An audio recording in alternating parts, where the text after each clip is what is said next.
ಯಾವಾಗಲೂ ಕೂಡ ನಮ್ಮನ್ನು ಆಧ್ಯಾತ್ಮಿಕವಾಗಿ ಬೆಳೆಸುವುದು, ನಮ್ಮನ್ನು ಭಕ್ತಿಯಲ್ಲಿ ನೀತಿಯಲ್ಲಿ ಬೆಳೆಸುವುದು ದೇವರ ವಾಕ್ಯ. ಅಂದರೆ ಅದನ್ನು ಕೇಳಿಸ್ಕೊಳ್ಳುತ್ತಿರಬೇಕು, ಅದರ ಪ್ರಕಾರ ನಡೀತಾ ಇರಬೇಕು. ಕೇಳಿಸ್ಕೊಳ್ಳುತ್ತಾ ಇರೋದು ಅದರ ಪ್ರಕಾರ ನಡೀತಾ ಇದೆ. ಒಂದು ವೇಳೆ ಸಂಪೂರ್ಣವಾಗಿ 100% ನಡಲಿಕ್ಕೆ ಆಗ್ಲಿದ್ದರೂ ಕೂಡ ಅರ್ಧ ನಡಿ.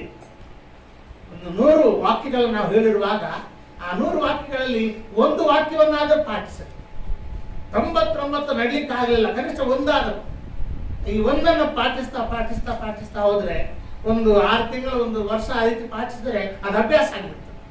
ಒಂದು ಬಾರಿ ಅಭ್ಯಾಸ ಆದ್ರೆ ಅದನ್ನು ಬಿಟ್ಟು ಹೋಗುದಿಲ್ಲ, ನಮ್ಮ ಜೀವನದೊಂದಿಗೆ ಅದು ಹೊಂದಿಕೊಳ್ತದೆ. ಆಮೇಲೆ ಇನ್ನೊಂದು ವರ್ಷ ಬಂದಾಗ ಇನ್ನೊಂದು ವಾಕ್ಯದ ಪ್ರಕಾರ ನಡ್ಕೊಳ್ಳೋದು. ಒಂದು ಇಡೀ ವರ್ಷ ಆ ವಾಕ್ಯದ ಪ್ರಕಾರ ನಡ್ಕೊಂಡ್ರೆ ಅದು ಕೂಡ ನಮ್ಮ ಜೀವನದಲ್ಲಿ ಅಭ್ಯಾಸ ಆಗ್ತದೆ. ಆಮೇಲೆ ಅದು ಬಿಟ್ಟು ಹೋಗುದಿಲ್ಲ. 3ನೇ ವರ್ಷ ಬಂದಾಗ ಇನ್ನೊಂದು ವಾಕ್ಯ. ಈ ರೀತಿ 10 ವರ್ಷಗಳಲ್ಲಿ 20 ವರ್ಷಗಳಲ್ಲಿ ನಾವು 20 ವಾಕ್ಯಗಳ ಪ್ರಕಾರ ನಡೆದವರಾಗ್ತೇವೆ. ಅದರಿಂದ ನಮ್ಮ ಭಕ್ತಿ, ನಮ್ಮ ನೀತಿ ಬೆಳೀತದೆ. ಅದಕ್ಕಾಗಿ ದೇವರ ವಾಕ್ಯ ನಮ್ಮನ್ನ ಬೆಳೆಸುತ್ತದೆ. ಸರಿತ್ರೇನೆ ಈ ವಾರದಲ್ಲಿ ನಾವು ಧ್ಯಾನ ಮಾಡುವಂಥದ್ದು ಏನಪ್ಪ ಅಂತ ಹೇಳಿದ್ರೆ, ಮಾನವರಾಗಿರುವಂತ ನಾವು ದೇವರಿಗೆ ಶತ್ರುಗಳಿವೆ. ಮನುಷ್ಯರೆಲ್ಲರೂ ಕೂಡ, ನೀವು ನಾವು ಒಬ್ಬರ ವಿಷಯ ಅಲ್ಲ, ಭೂಲೋಕದಲ್ಲಿದ್ದಂಥ ಮನುಷ್ಯರೆಲ್ಲರೂ ಕೂಡ ದೇವರಿಗೆ ಶತ್ರುಗಳಾಗಿದ್ದಾರೆ. ಒಂದಾನೊಂದು ಕಾಲದಲ್ಲಿ ದೇವರಿಗೆ ವಿರೋಧಿಗಳಾಗಿದ್ದರು.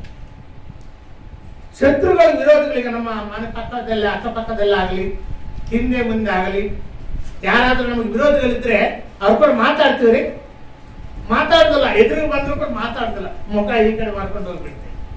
ವಿರೋಧಿಗಳಂದ ಮೇಲೆ ನಮಗೆ ಸಂಪರ್ಕ ಇರುವುದಿಲ್ಲ, ಅವ್ರ ಮುಖ ನೋಡ್ಲಿಕ್ಕೆ ನಮ್ಗೆ ಇಷ್ಟ ಇರುವುದಿಲ್ಲ, ಅವರೊಂದಿಗೆ ಸಹವಾಸ ಮಾಡ್ಲಿಕ್ಕೆ ಇಷ್ಟಪಡುದಿಲ್ಲ. ಇದು ವೈರಿಗಳು, ಶತ್ರುಗಳಿಗೆ ಇರುವಂತ ಒಂದು ಲಕ್ಷಣ. ನಾವು ಮಾತಾಡ್ಲಿಕ್ಕೆ ಇಷ್ಟಪಡೋದಿಲ್ಲ, ಅವರು ಕೂಡ ನೋಡ್ಲಿಕ್ಕೂ ಕೂಡ ಇಷ್ಟಪಡೋದಿಲ್ಲ, ಅವರೊಂದಿಗೆ ನಡಲಿಕ್ಕೂ ಕೂಡ ಇಷ್ಟಪಡೋದಿಲ್ಲ, ವೈರಿಗಳಾಗಿದ್ದಾರೆ. ದೇವರ ವಾಕ್ಯ ಹೇಳುತ್ತದೆ, ಒಂದಾನೊಂದು ಕಾಲದಲ್ಲಿ ಮನುಷ್ಯರೆಲ್ಲರೂ ಕೂಡ ದೇವರಿಗೆ ಶತ್ರುಗಳಂತೆ, ವಿರೋಧಿಗಳಂತೆ. ಈ ಕಾರಣದಿಂದ ದೇವರು ಮನುಷ್ಯರ ಮೇಲೆ ಮಾತಾಡುತ್ತಿರಲಿಲ್ಲ. ದೇವರು ಮುಖ ತಿರುಗಿಸ್ಕೊಂಡ್ಬಿಟ್ಟಿದ್ದಾರೆ. ದೇವರು ಮನುಷ್ಯರೊಂದಿಗೆ ಮಾತಾಡದೆ ದೇವರಿಗೆ ಮನುಷ್ಯರಿಗೆ ಸಮಾಧಾನ ಇರಲಿಲ್ಲ, ಶತ್ರುತ್ವ ಇತ್ತು. ಇದನ್ನು ಅರ್ಥ ಮಾಡ್ಕೊಳ್ಳೋದು ಹೇಗಪ್ಪ? ದೇವರಿಗೆ ಮನುಷ್ಯರಿಗೆ ಶತ್ರುತ್ವ ಹೇಗೆ ಬಂತು? ಈ ಶತ್ರುತ್ವವಿದ್ದಾಗ ದೇವರು ಯಾವ ರೀತಿ ನಡ್ಕೊಂಡಿದ್ದಾರೆ? ಮನುಷ್ಯರಿಗೆ ಸಮಾಧಾನ ಹೇಗೆ ಬಂತು? ದೇವರಿಗೆ ಮನುಷ್ಯರಿಗೆ ಆ ಶತ್ರುತ್ವ ಹೇಗೆ ಹೋಯಿತು? ಬೈಬಲ್ನಲ್ಲಿ ಹೇಳುತ್ತದೆ, ಯೇಸು ಕ್ರಿಸ್ತನ ಮುಖಾಂತರವಾಗಿ, ಯೇಸು ಕ್ರಿಸ್ತನ ಮರಣದ ಮುಖಾಂತರವಾಗಿ ದೇವರಿಗೆ ಮನುಷ್ಯರಿಗೆ ಮಧ್ಯದಲ್ಲಿದ್ದಂತ ಆ ವೈರತ್ವ, ಆ ಶತ್ರುತ್ವ ಹೋಯ್ತಂತೆ. ಯೇಸು ಕ್ರಿಸ್ತನು ಮಾಡಿದಂತ ಆ ಮರಣದಿಂದ ದೇವರಿಗೆ ಮನುಷ್ಯರಿಗಿದ್ದಂತ ಆ ವೈರತ್ವ ಹೋಗಿಬಿಟ್ಟಿದೆ, ಆ ಶತ್ರುತ್ವ ಹೋಗಿಬಿಟ್ಟಿದೆ ಅಂತ ಹೇಳಿ ಪೌಲರು ಹೇಳುತ್ತಿದ್ದಾರೆ. ಏನಪ್ಪ ಇದರಲ್ಲಿದ್ದಂತ ರಹಸ್ಯ? ಯೇಸು ಕ್ರಿಸ್ತನು ಬಂದು ಮನುಷ್ಯರಿಗೆ ದೇವರಿಗೆ ಮಧ್ಯದಲ್ಲಿದ್ದಂತ ಆ ಶತ್ರುತ್ವವನ್ನು ತೆಗೆಸಿಬಿಟ್ಟಿದ್ದಾನೆ, ದೇವರಿಗೆ ಮನುಷ್ಯರಿಗೆ ಸಮಾಧಾನವನ್ನು ಉಂಟು ಮಾಡಿದ್ದಾನೆ ಅಂತ ಹೇಳಿ ಪೌಲನು ಹೇಳುತ್ತಿದ್ದಾರೆ. ಪೌಲನು ಬರೆಯುತ್ತಾನೆ, ನನ್ನ ಸ್ವಂತ ಜ್ಞಾನದಿಂದ ನಾನು ಯಾವುದನ್ನು ಕೂಡ ನಿಮಗೆ ಬರೆಯುತ್ತಾ ಇಲ್ಲ, ನಾನೆಲ್ಲ ದೇವರ ಕಡೆಯಿಂದ ಕಲಿತುಕೊಂಡಿದ್ದೇನೆ ಅಂತ ಹೇಳುತ್ತಿದ್ದಾರೆ. ಬೇರೆ ಬೇರೆ ಬೋಧಕರು, ಬೇರೆ ಬೇರೆ ಉಪದೇಶಕರು ಗುರುಗಳ ಕಡೆ ಬೋಧನೆ ಕಲಿಸ್ತಾರೆ, ಗುರುಗಳ ಬಲೆಯಲ್ಲಿ ಇದ್ದುಕೊಂಡು ವಿದ್ಯಾಭ್ಯಾಸ ಕಲಿಯುತ್ತಾರೆ, ಶಿಷ್ಯರಾಗಿದ್ದುಕೊಂಡು ಅವರು ಕಲಿತುಕೊಡ್ತಾರೆ. ಆದ್ರೆ ಪೌಲನು ಹೇಳುತ್ತಾನೆ, ನಾನು ದೇವರ ಕಡೆಯಿಂದ ಕಲಿತುಕೊಂಡಿದ್ದೇನೆ ಅಂತ. ಡೈರೆಕ್ಟ್ ಆಗಿ ದೇವರದಿಂದ ಮುಖಾಮುಖಿಯಾಗಿ ದೇವರು ಹೇಳುವುದನ್ನು ಕಲಿತುಕೊಳ್ಳುವುದು. ಈ ರೀತಿ ಪೌಲನ ಒಂದು ಅನುಭವ ಇದೆ. ಓದಿರ ಆ ವಚನವನ್ನ ಗಲಾತ್ಯದವರಿಗೆ ಬರೆದ ಪತ್ರಿಕೆಯಲ್ಲಿ 1ನೇ ಅಧ್ಯಾಯದಲ್ಲಿ 12ನೇ ವಚನವನ್ನು ಯಾರಾದ್ರೂ ಬರೋದ್ರಿ? ಗಲಾತ್ಯದವರಿಗೆ ಬರೆದ ಪತ್ರಿಕೆ 1ನೇ ಅಧ್ಯಾಯ 12ನೇ ವಚನ ಯಾರಾದ್ರೂ ಬರೋದ್ರಿ? 11ರಿಂದ ಓದ್ರಿ.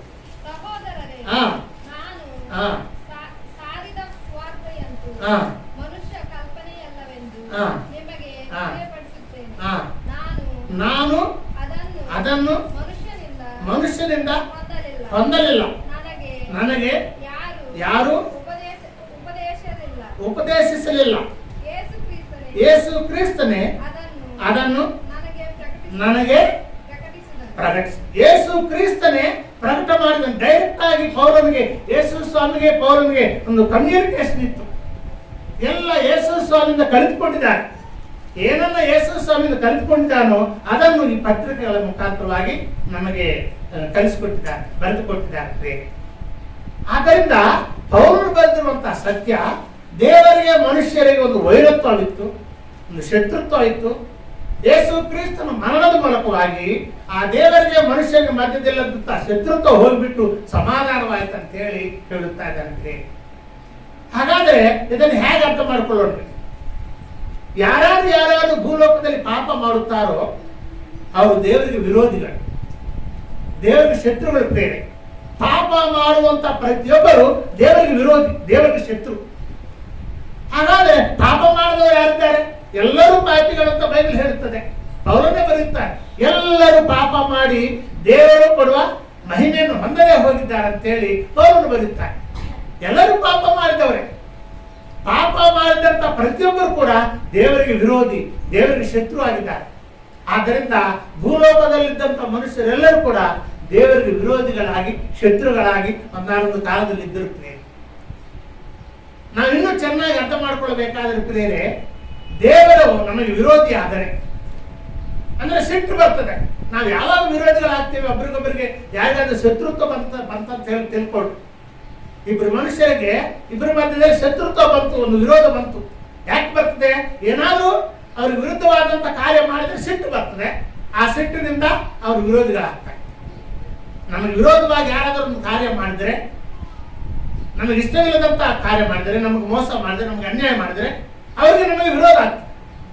ಅದೇ ರೀತಿಯಾಗಿ ದೇವರು ಮನುಷ್ಯರಿಗೆ ಯಾಕೆ ವಿರೋಧಿ ಆಗಿದ್ದಾರಪ್ಪ ಅಂತ ಹೇಳಿದ್ರೆ, ದೇವರಿಗೆ ಇಷ್ಟವಿಲ್ಲದಂತ ಕಾರ್ಯಗಳನ್ನು ಮನುಷ್ಯರು ಮಾಡಿದ್ದಾರೆ.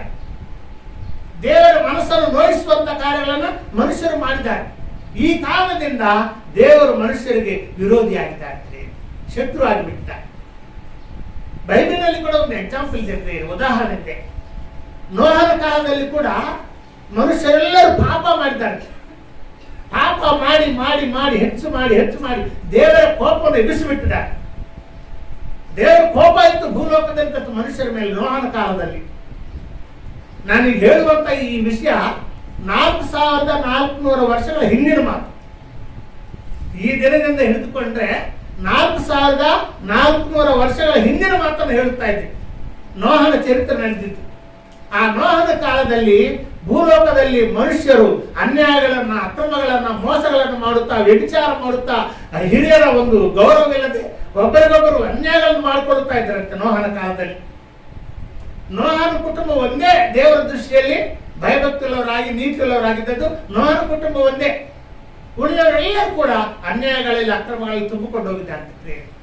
ಯಾತಕ್ಕಾಗಿ ಆ ರೀತಿ ಅನ್ಯಾಯಗಳನ್ನ, ಅಕ್ರಮಗಳನ್ನು ತುಂಬಿಕೊಂಡು ಹೋಗಿದ್ದಾರೆ ಅಂತ ಹೇಳಿದ್ರೆ, ಮನುಷ್ಯರಲ್ಲಿ ಬಲಶಾಲಿಗಳು ಹುಟ್ಟಿದ್ದಾರೆ, ಮಹಾ ಬಲಶಾಲಿಗಳು ಹುಟ್ಟಿದ್ದಾರೆ. ಎಂತ ಬಲಶಾಲಿಗಳಪ್ಪ ಅಂತ ಹೇಳಿದ್ರೆ 60 ಫೂಟ್ ಎತ್ತರ ಎಲ್ಲ ಅಲಿಸಿ ಬಿಡುತ್ತೆ. ಭೂಮಿ ಮೇಲಿದ್ದಂತ ಎಲ್ಲ ಮೃಗ, ಪಕ್ಷಿ, ಕ್ರಿಮಿ, ಕೀಟಗಳನ್ನ, ಮನುಷ್ಯರನ್ನ ನಾನು ಅಲಿಸಿ ಬಿಡ್ತೇನೆ. ದೇವರಿಗೆ ನೋವಾಯ್ತಂತೆ. ದೇವರಿಗೆ ಮನುಷ್ಯರ ಮೇಲೆ ಎಷ್ಟೋ ಕೋಪ ಬಂದು ಬಿಟ್ಟಿದೆ. ಅವರು ಮಾಡುತ್ತಿರುವಂತ ಅನ್ಯಾಯಗಳು, ಅಕ್ರಮಗಳು ಅಷ್ಟು ಹೆಚ್ಚಾಗಿ ಹೋಗಿದೆ, ಕಂಟ್ರೋಲ್ ಆಗಲಿಲ್ಲ. ಯಾತಕ್ಕಾಗಿ ಈ ರೀತಿ ಆಯ್ತಪ್ಪ ಅಂತ ಹೇಳಿದ್ರೆ, ಮಹಾ ಶರೀರಗಳು ಹುಟ್ಟಿದ್ದಾರೆ. 60 ಫೂಟ್ ಎತ್ತರ ಅಂತ ನಾನು ಹೇಳುತ್ತಾ ಇದ್ದೆ. ಆ ದಿನಗಳಲ್ಲಿ 60 ಫೂಟ್ ಎತ್ತರದಂತ ಮನುಷ್ಯರು ಹುಟ್ಟಿದ್ದಾರೆ. ಯಾವ ರೀತಿಯಪ್ಪ ಅಂತ ಹೇಳಿದ್ರೆ ಪ್ರೇರೆ, ನಿಜವಾಗಿ ಇಲ್ಲಿ ಬರೆಯಲ್ಪಟ್ಟಿದೆ, ಮಹಾ ಶರೀರಗಳು ಹುಟ್ಟಿದ್ದಾರೆ ಅನ್ನುವಂಥದ್ದು ಅಲ್ಲಿ ಬರೆಯಲ್ಪಟ್ಟಿದೆ. ಈ ಮಹಾ ಶರೀರಗಳಂದ್ರೆ ಇವರು ನೆಫಿಲಿಯರ್ ಅಂತ ಬರೆದಿದೆ ಪ್ರೇರಲ್ಲಿ. ನೆಫಿಲಿಯರ್ ಅಂದ್ರೆ ಮಹಾ ಶರೀರಿಗಳು, ಮಹಾ ಬಲಪರಾಕ್ರಮವುಳ್ಳಂತ ಮನುಷ್ಯರು. ಅವ್ರು ಎಷ್ಟು ಎತ್ತರ ಇರ್ತಾರಪ್ಪ ಅಂತ ಹೇಳಿದ್ರೆ, ಆಮೋಸನ ಗ್ರಂಥದಲ್ಲಿ 2ನೇ ಅಧ್ಯಾಯದಲ್ಲಿ 9ನೇ ವಚನದಲ್ಲಿ ಬರೆಯಲ್ಪಟ್ಟಿದೆ. ದೇವದಾರು ವೃಕ್ಷ ಎಷ್ಟು ಎತ್ತರವಾಗಿರ್ತದೋ ಅಷ್ಟು ಎತ್ತರವಾಗಿರ್ತಾರಂತೆ. ದೇವದಾರು ವೃಕ್ಷ ಎಷ್ಟು ಎತ್ತರವಾಗಿರ್ತದೋ ಅಷ್ಟು ಎತ್ತರವಾಗಿ ಆ ಮನುಷ್ಯರು ಇರ್ತಾರೆ. ಒಂದು ವೃಕ್ಷ ಗೊತ್ತಾಗ್ತದೆ. ದೇವದಾರು ವೃಕ್ಷ ಅಂದ್ರೆ ನಾನು ಡಿಕ್ಷನರಿಯಲ್ಲಿ ಓದಿದ್ದೇನೆ, 60 ಫೂಟ್ ಎತ್ತರ ಇರ್ತಂತೆ ದೇವದಾರು ವೃಕ್ಷ. 60 ಫೂಟ್ 60 ಫೂಟ್ ಅಂದ್ರೆ ನಮ್ಮ ಈ ಚರ್ಚಿನ ಹೈಟ್ಗಿಂತ 2 ಪಟ್ಟು ಹೈಟ್.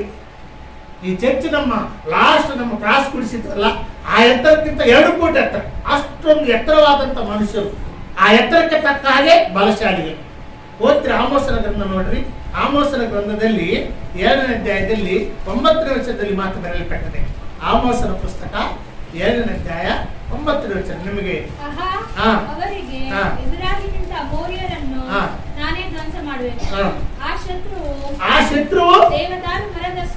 ದೇವದಾರು ಮರದಷ್ಟು ಎತ್ತರವಾಗಿ ಅಲ್ಲೋನ್ ಮರದ ಹಾಗೆ ದೇವದಾರು ಮರದಷ್ಟು ಎತ್ತರವಾಗಿದ್ದರೆ ದೇವದಾರು ಮರ 60 ಫೂಟ್ ಎತ್ತರ ಇರ್ತದೆ. ಡಿಕ್ಷನರಿ ಓದಿದ್ದೆ.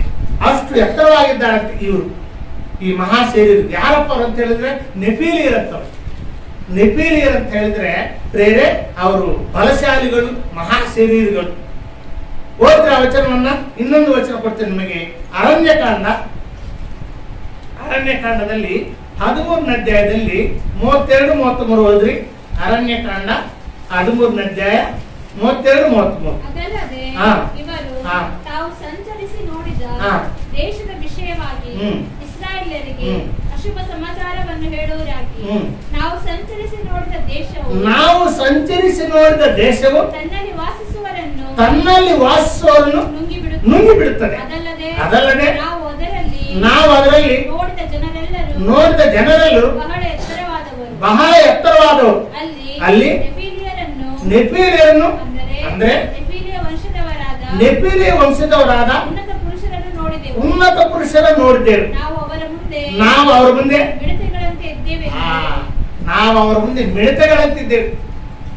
ಮಿಡತೆ ಎಷ್ಟಿರ್ತದೆ? ಒಬ್ಬ ಮನುಷ್ಯನ ಮುಂದೆ ಮಿಡತೆ ಎಷ್ಟಿರ್ತದೆ? ಮನುಷ್ಯರ ಎತ್ತರ ಇಲ್ಲಿ, ಮಿಡತೆ ಎತ್ತರ ಇಲ್ಲಿ. ಆ ಮಹಾಶರೀರಗಳು ಎಷ್ಟು ಎತ್ತರವಾಗಿದ್ದಾರಪ್ಪ ಅಂತ ಹೇಳಿದ್ರೆ, ಒಬ್ಬ ಮನುಷ್ಯನಾಗಿ ಅವನ ಮುಂದೆ ನಿಂತ್ಕೊಂಡ್ರೆ ಮಿಡತೆಗಳಂತ ಕಾಣ್ತಾರೆ. ನೆಫೀಲಿಯರ್ ಅವರು ಮಹಾಬಲಶಾಲಿಗಳು. ಅದೇ ಆದಿಕಾಂಡದಲ್ಲಿ ಬರೆಯಲ್ಪಟ್ಟಿದ್ದ 6ನೇ ಅಧ್ಯಾಯದಲ್ಲಿ 4ನೇ ವಚನ ಮತ್ತೆ ಹೋದ್ರೆ 6:4. ಆ ಕಾಲದಲ್ಲಿ ಅಂದರೆ ದೇವಪುತ್ರರು ಮನುಷ್ಯ ಪುತ್ರಿಯನ್ನು ಕೂಡಿ ಅವರಲ್ಲಿ ಮಕ್ಕಳನ್ನು ಪಡೆಯುವ ಕಾಲದಲ್ಲಿ ಮಹಾಶರೀರಿಗಳು ಭೂಮಿಯ ಮೇಲಿದ್ದರು, ಅನಂತರದಲ್ಲಿಯೂ ಇದ್ದರು. ಆ ಮಹಾಶರೀರಗಳನ್ನು ಕಡೆ ಒಂದು ಅಂಕೆ ಇದೆ ನೋಡ್ರಿ. ಮಹಾಶರೀರಗಳನ್ನು ಬರೆದ ಕಡೆ ಒಂದು ಅಂಕೆ ಇದೆ. 9 ಅಂತಿದೆ ನೋಡ್ರಿ. ಕೆಳಗಡೆ 9 ಏನಿದೆ? ನೆಫೀಲಿಯರ್ ಅನ್ನೋ ಕಡೆ ಕೆಳಗಡೆ ಬರ್ತಿದೆ ನೋಡ್ರಿ. ಲೆಫೀಲಿಯರ್ ಅಂತಿದೆ. ಮಹಾಶರೀರಗಳಂದ್ರೆ ನೆಫೀಲಿಯರ್. ಆ ನೆಫೀಲಿಯರ್ ಈಗ ನಾವು ಅರಣ್ಯಕಾಂಡದಲ್ಲಿ ನೋಡಿದ್ವಿ. ಅದೇ ನೆಫೀಲಿಯರೇ ಮನುಷ್ಯ ಅವನ ಮುಂದೆ ನಿಂತ್ಕೊಂಡ್ರೆ ಮಿಡತೆ ತರ ಇರ್ತಾರೆ. ಮಹಾಶರೀರ, ಎತ್ತರವಾದಂತ ಜನ. ಎಲ್ಲಿಂದ ಬಂದಾರಪ್ಪ ಇಂತ ಮಹಾಶರೀರಗಳು? ಭೂಮಿ ಮೇಲೆ ಮನುಷ್ಯ ಎತ್ತರ ಇದ್ರೆ 6 ಫೂಟು ಅಥವಾ 7 ಫೂಟು. ಈಗ ಪಾಕಿಸ್ತಾನದವ್ರು ಬಂದಿದ್ದಾರೆ 8 ಫೂಟ್ ಇದ್ದಾರೆ. ಅದಕ್ಕಿಂತ ಹೆಚ್ಚು ಯಾರು ಇರೋದಿಲ್ಲ. 60 ಫೂಟ್ ಎತ್ತರ. ಎಲ್ಲಿಂದ ಬಂದರೆ ಇವರು? ಮನುಷ್ಯರಿಗೆ ಮದುವೆ ಮಾಡ್ಕೊಂಡು ಸಂತಾನ ಹುಟ್ಟಿಸಿದ್ರೆ 6 ಫೂಟು ಅಥವಾ 7 ಫೂಟ್, ಅದಕ್ಕಿಂತ ಹೆಚ್ಚಿಗೆ ಬರುದಿಲ್ಲ. 8 ಫೂಟ್, ಅದಕ್ಕಿಂತ ಹೆಚ್ಚಿಗೆ ಬರುದಿಲ್ಲ. ಮತ್ತೆ ಇಷ್ಟು 60 ಫೂಟ್ ಎತ್ತರ ಎಲ್ಲಿಂದ ಬಂದಾರಪ್ಪ ಅಂತ ಹೇಳಿದ್ರೆ ಪ್ರಿಯರೇ, ಅವರು ಮನುಷ್ಯ ಸಂತಾನ ಅಲ್ಲ ಪ್ರಿಯರೇ. ಮನುಷ್ಯ ಸಂತಾನ ಅಲ್ಲ. ಬೇರೆ ಲೋಕಗಳಿಂದ ದೇವಕುಮಾರರು ಬಂದು ಈ ಮನುಷ್ಯ ಪುತ್ರನ್ನು ಮದುವೆ ಮಾಡಿಕೊಂಡ. ಅಲ್ಲಿ ಬಂದಿದೆ, ಮನುಷ್ಯ ಪುತ್ರ ಮದುವೆ ಮಾಡಿಕೊಂಡ್ರೆ ಅವ್ರು ಹುಟ್ಟಿರುವಂತ ಸಂತಾನ ಈ ರೀತಿ ಆಗ್ಬಿಟ್ರೆ ಮಹಾಶರೀರಗಳಾಗ್ಬಿಟ್ಟಿದ್ದಾರೆ. ಹೋದ್ರೆ ಆ ವಚನವನ್ನ, ಆ ವಚನ ನೋಡ್ರಿ. 6ನೇ 1ನೇ ವಚನ ನೋಡ್ರಿ.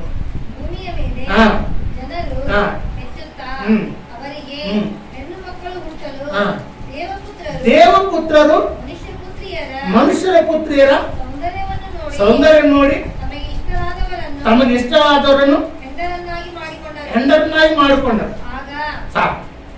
ಈ ರೀತಿ ತಮಗೆ ಇಷ್ಟವಾದವರನ್ನ, ಮನುಷ್ಯರ ಪುತ್ರಿಯರನ್ನ ಮದುವೆ ಮಾಡ್ಕೊಂಡು ಬಿಟ್ಟಿದ್ದಾರೆ ದೇವಪುತ್ರರು. ಅವ್ರು ಹುಟ್ಟಿರುವಂತ ಸಂತಾನನೇ ಈ ನೆಫೀಲಿಯರ್. ಮಹಾಬಲಶಾಲಿಗಳಾಗಿ ಹುಟ್ಟು ಬಿಟ್ಟಿದ್ದಾರೆ. ತಮ್ಮ ಬಲವನ್ನು ನೋಡಿಕೊಂಡು ತಮ್ಮ ಇಷ್ಟ ಬಂದ ಹಾಗೆ ನಡ್ಕೊಂಡು ಒಂದು ರಾಕ್ಷಸ ಅಂತ ಹೇಳ್ಬೋದು. ನೆಫೀಲಿಯರ್ ಅಂದ್ರೆ ರಾಕ್ಷಸ. ಪುರಾತನ ಕಾಲದಲ್ಲಿ ನಾವು ಒಂದು ಚಂದಮಾಮ ಪುಸ್ತಕಗಳಲ್ಲಿ ಹೋಗ್ತಾ ಇದ್ದೇವೆ. ರಾಕ್ಷಸರು ಮನುಷ್ಯರನ್ನು ತಿಂದು ಬಿಡ್ತಾರೆ. ರಾಕ್ಷಸರು ಮನುಷ್ಯರ ಊರ ಮೇಲೆ ಬಿದ್ದು ಯಾವ ಮನುಷ್ಯಕ್ಕೆ ಆ ಮನುಷ್ಯ ತಿಂದು ಬಿಡ್ತಾರೆ. ಈಗ ಇತ್ತು ನೋವನ ಕಾಲದಲ್ಲಿ ಪರಿಸ್ಥಿತಿ ಬೇರೆ. ಮನುಷ್ಯರನ್ನು ತಿಂದು ಬಿಡ್ತಾ ಇದ್ದಾರೆ ನೆಫೀಲಿಯರು. ಮಹಾಶರೀರಿಗಳು ತಮ್ಮ ಇಷ್ಟ ಬಂದ ಹಾಗೆ ನಡ್ಕೊಳ್ತಾರೆ. ನೀವು ನನ್ನೊಂದು ಪ್ರಶ್ನೆ ಕೇಳ್ಬೋದು, ಏನ್ರಿ ಪರಲೋಕದಲ್ಲಿದ್ದವರು ಮನುಷ್ಯರ ಪುತ್ರಿಯರನ್ನ ಮದುವೆ ಮಾಡ್ಕೊಳ್ತಾರ? ಅವರು ದೇವದೂತರೇ ಅಲ್ವಾ? ದೇವದೂತರು ಮದುವೆ ಮಾಡ್ಕೊಳ್ಳೋದಿಲ್ಲ ಅಂತೇಳಿ ಬೈಬಲ್ನಲ್ಲಿ ಬರೆದಿಲ್ಲವಾ? ಮತ್ತು ದೇವದೂತರ ಬಂದು ಮನುಷ್ಯ ಪುತ್ರ ಮದುವೆ ಮಾಡ್ಕೊಳ್ತಾರೆ ಅಂತ ನೀವು ನಾನು ಕೇಳ್ಬೋದು. ಕ್ರಿಸ್ತನಲ್ಲಿ ಪ್ರಿಯರೇ, ಯೇಸು ಸ್ವಾಮಿ ಹೇಳ್ತಾರೆ, ದೇವದೂತರು ಮದುವೆ ಮಾಡ್ಕೊಳ್ಳೋದು ಅಂತ ಹೇಳಿದ್ದಾರೆ. ಆದ್ರೆ ದೇವದೂತರಿಗೆ ಲೈಂಗಿಕ ಶಕ್ತಿ ಇಲ್ಲ ಅಂತ ಬರೀ ಯೇಸು ಹೇಳಿಲ್ರಿ. ಈಗ ರೋಮನ್ ಕ್ಯಾಥಲಿಕ್ ನಲ್ಲಿ ಪಾದ್ರಗಳು ಇರ್ತಾರೆ, ಅವ್ರು ಮದುವೆ ಮಾಡ್ಕೊಳ್ಳೋದಿಲ್ಲ. ಆದ್ರೆ ದೇಹದಲ್ಲಿ ಶಕ್ತಿ ಇರ್ತದೆ, ಮದುವೆ ಮಾಡ್ಕೊಂಡು ಮಕ್ಕಳನ್ನು ಹುಟ್ಟಿಸುವಂತ ಶಕ್ತಿ ಇರ್ತದೆ, ಮದುವೆ ಮಾಡ್ಕೊಳ್ಳೋದು ಅಷ್ಟೇ. ದೇವಪುತ್ರರು ಕೂಡ ಹಾಗಿದ್ದೇವೆ, ದೇವಕುಮಾರರು ಕೂಡ ಅವ್ರು ಮದುವೆ ಮಾಡ್ಕೊಳ್ಳೋದಿಲ್ಲ ಸತ್ಯ, ಆದ್ರೆ ಅವರಿಗೆ ಶಕ್ತಿ ಇರ್ತದೆ, ಬಲ ಇರ್ತದೆ, ಮಕ್ಕಳನ್ನು ಹುಟ್ಟಿಸುವಂತ ಶಕ್ತಿ ಇರ್ತದೆ. ಅವರು ಬಂದು ಮನುಷ್ಯ ಪುತ್ರಿಯನ್ನು ಮದುವೆ ಮಾಡಿಕೊಂಡು ಪಾಪ ಮಾಡಿಬಿಟ್ಟಿದ್ದಾರೆ. ಪಾಪ ಮಾಡಿದ್ದಾರೆ. ಏನ್ರಿ ದೇವದೂತರು ಬಂದು ಕೆಲಸ ಮಾಡ್ತಾರೆ ಅಂತ ಹೇಳಿದ್ರೆ ಪ್ರಿಯರೇ, ಒಂದು ಸತ್ಯ ಹೇಳುತ್ತಾ ಇದೆ. ಲೂಸಿಫರ್ ಕಂಟ್ರೋಲ್ ನಲ್ಲಿ ಕೆಲವು ಪ್ರಪಂಚಗಳಿದ್ವು ಆಗಿನ ಕಾಲದಲ್ಲಿ. ಲೂಸಿಫರ್ ಮಾತನ್ನು ಕೇಳುತ್ತಿದ್ರು. ಆಗಿನ ಕಾಲದಲ್ಲಿ ದೇವಪುತ್ರರು ಕೇಳುತ್ತಾ ಇದ್ರು. ಆ ಲೂಸಿಫರ್ ತಂದು ಈ ರೀತಿ ದೇವದೂತದ ಪಾಪ ಮಾಡಿಸಿದ್ದಾರೆ. ಲೂಸಿಫರ್ ಕೆಲಸ ಮಾಡಿ ಆ ಬೇರೆ ಬೇರೆ ಬೇರೆ ಬೇರೆ ಲೋಕಗಳಿಂದ ದೇವಪುತ್ರರನ್ನು ಕರ್ಕೊಂಡ್ಬಂದು ಭೂಮಿ ಮೇಲೆ ಬರ್ರಿ, ಭೂಮಿ ಮೇಲೆ ಸುಂದರವಾದಂತ ಶರೀರ ಇದ್ದಾರೆ, ಅವರನ್ನು ಮದುವೆ ಮಾಡಿಕೊಡ್ರಿ ಅಂತೇಳಿ ಅವರನ್ನು ಪ್ರೇರಣೆಗೊಳಿಸಿ ಅವರನ್ನು ಕರೆತಂದು ಈ ಭೂಮಿ ಮೇಲೆ ಅವರಿಂದ ಪಾಪ ಮಾಡಿಸ್ತಾರೆ ಲೂಸಿಫರ್. ಆ ಪಾಪದಿಂದ ಹುಟ್ಟಿದಂತ ಸಂತಾನನೇ ಈ ನೆಫೀಲಿ. ಇದು ಕೂಡ ಬೈಬಲ್ನಲ್ಲಿದೆ. ಓದಿನ ವಚನವನ್ನ ಯೋಧನ ಪತ್ರಿಕೆ ನೋಡ್ರಿ. ಯೋಧನ ಪತ್ರಿಕೆಯಲ್ಲಿ ಈ ವಿಷಯ ಬರೆಯಲ್ಪಟ್ಟಿದೆ. ಪ್ರಕಟಣೆ ಪುಸ್ತಕ ಹಿಂಭಾಗದಲ್ಲಿರ್ತದೆ. ಯೋಧನ ಪತ್ರಿಕೆ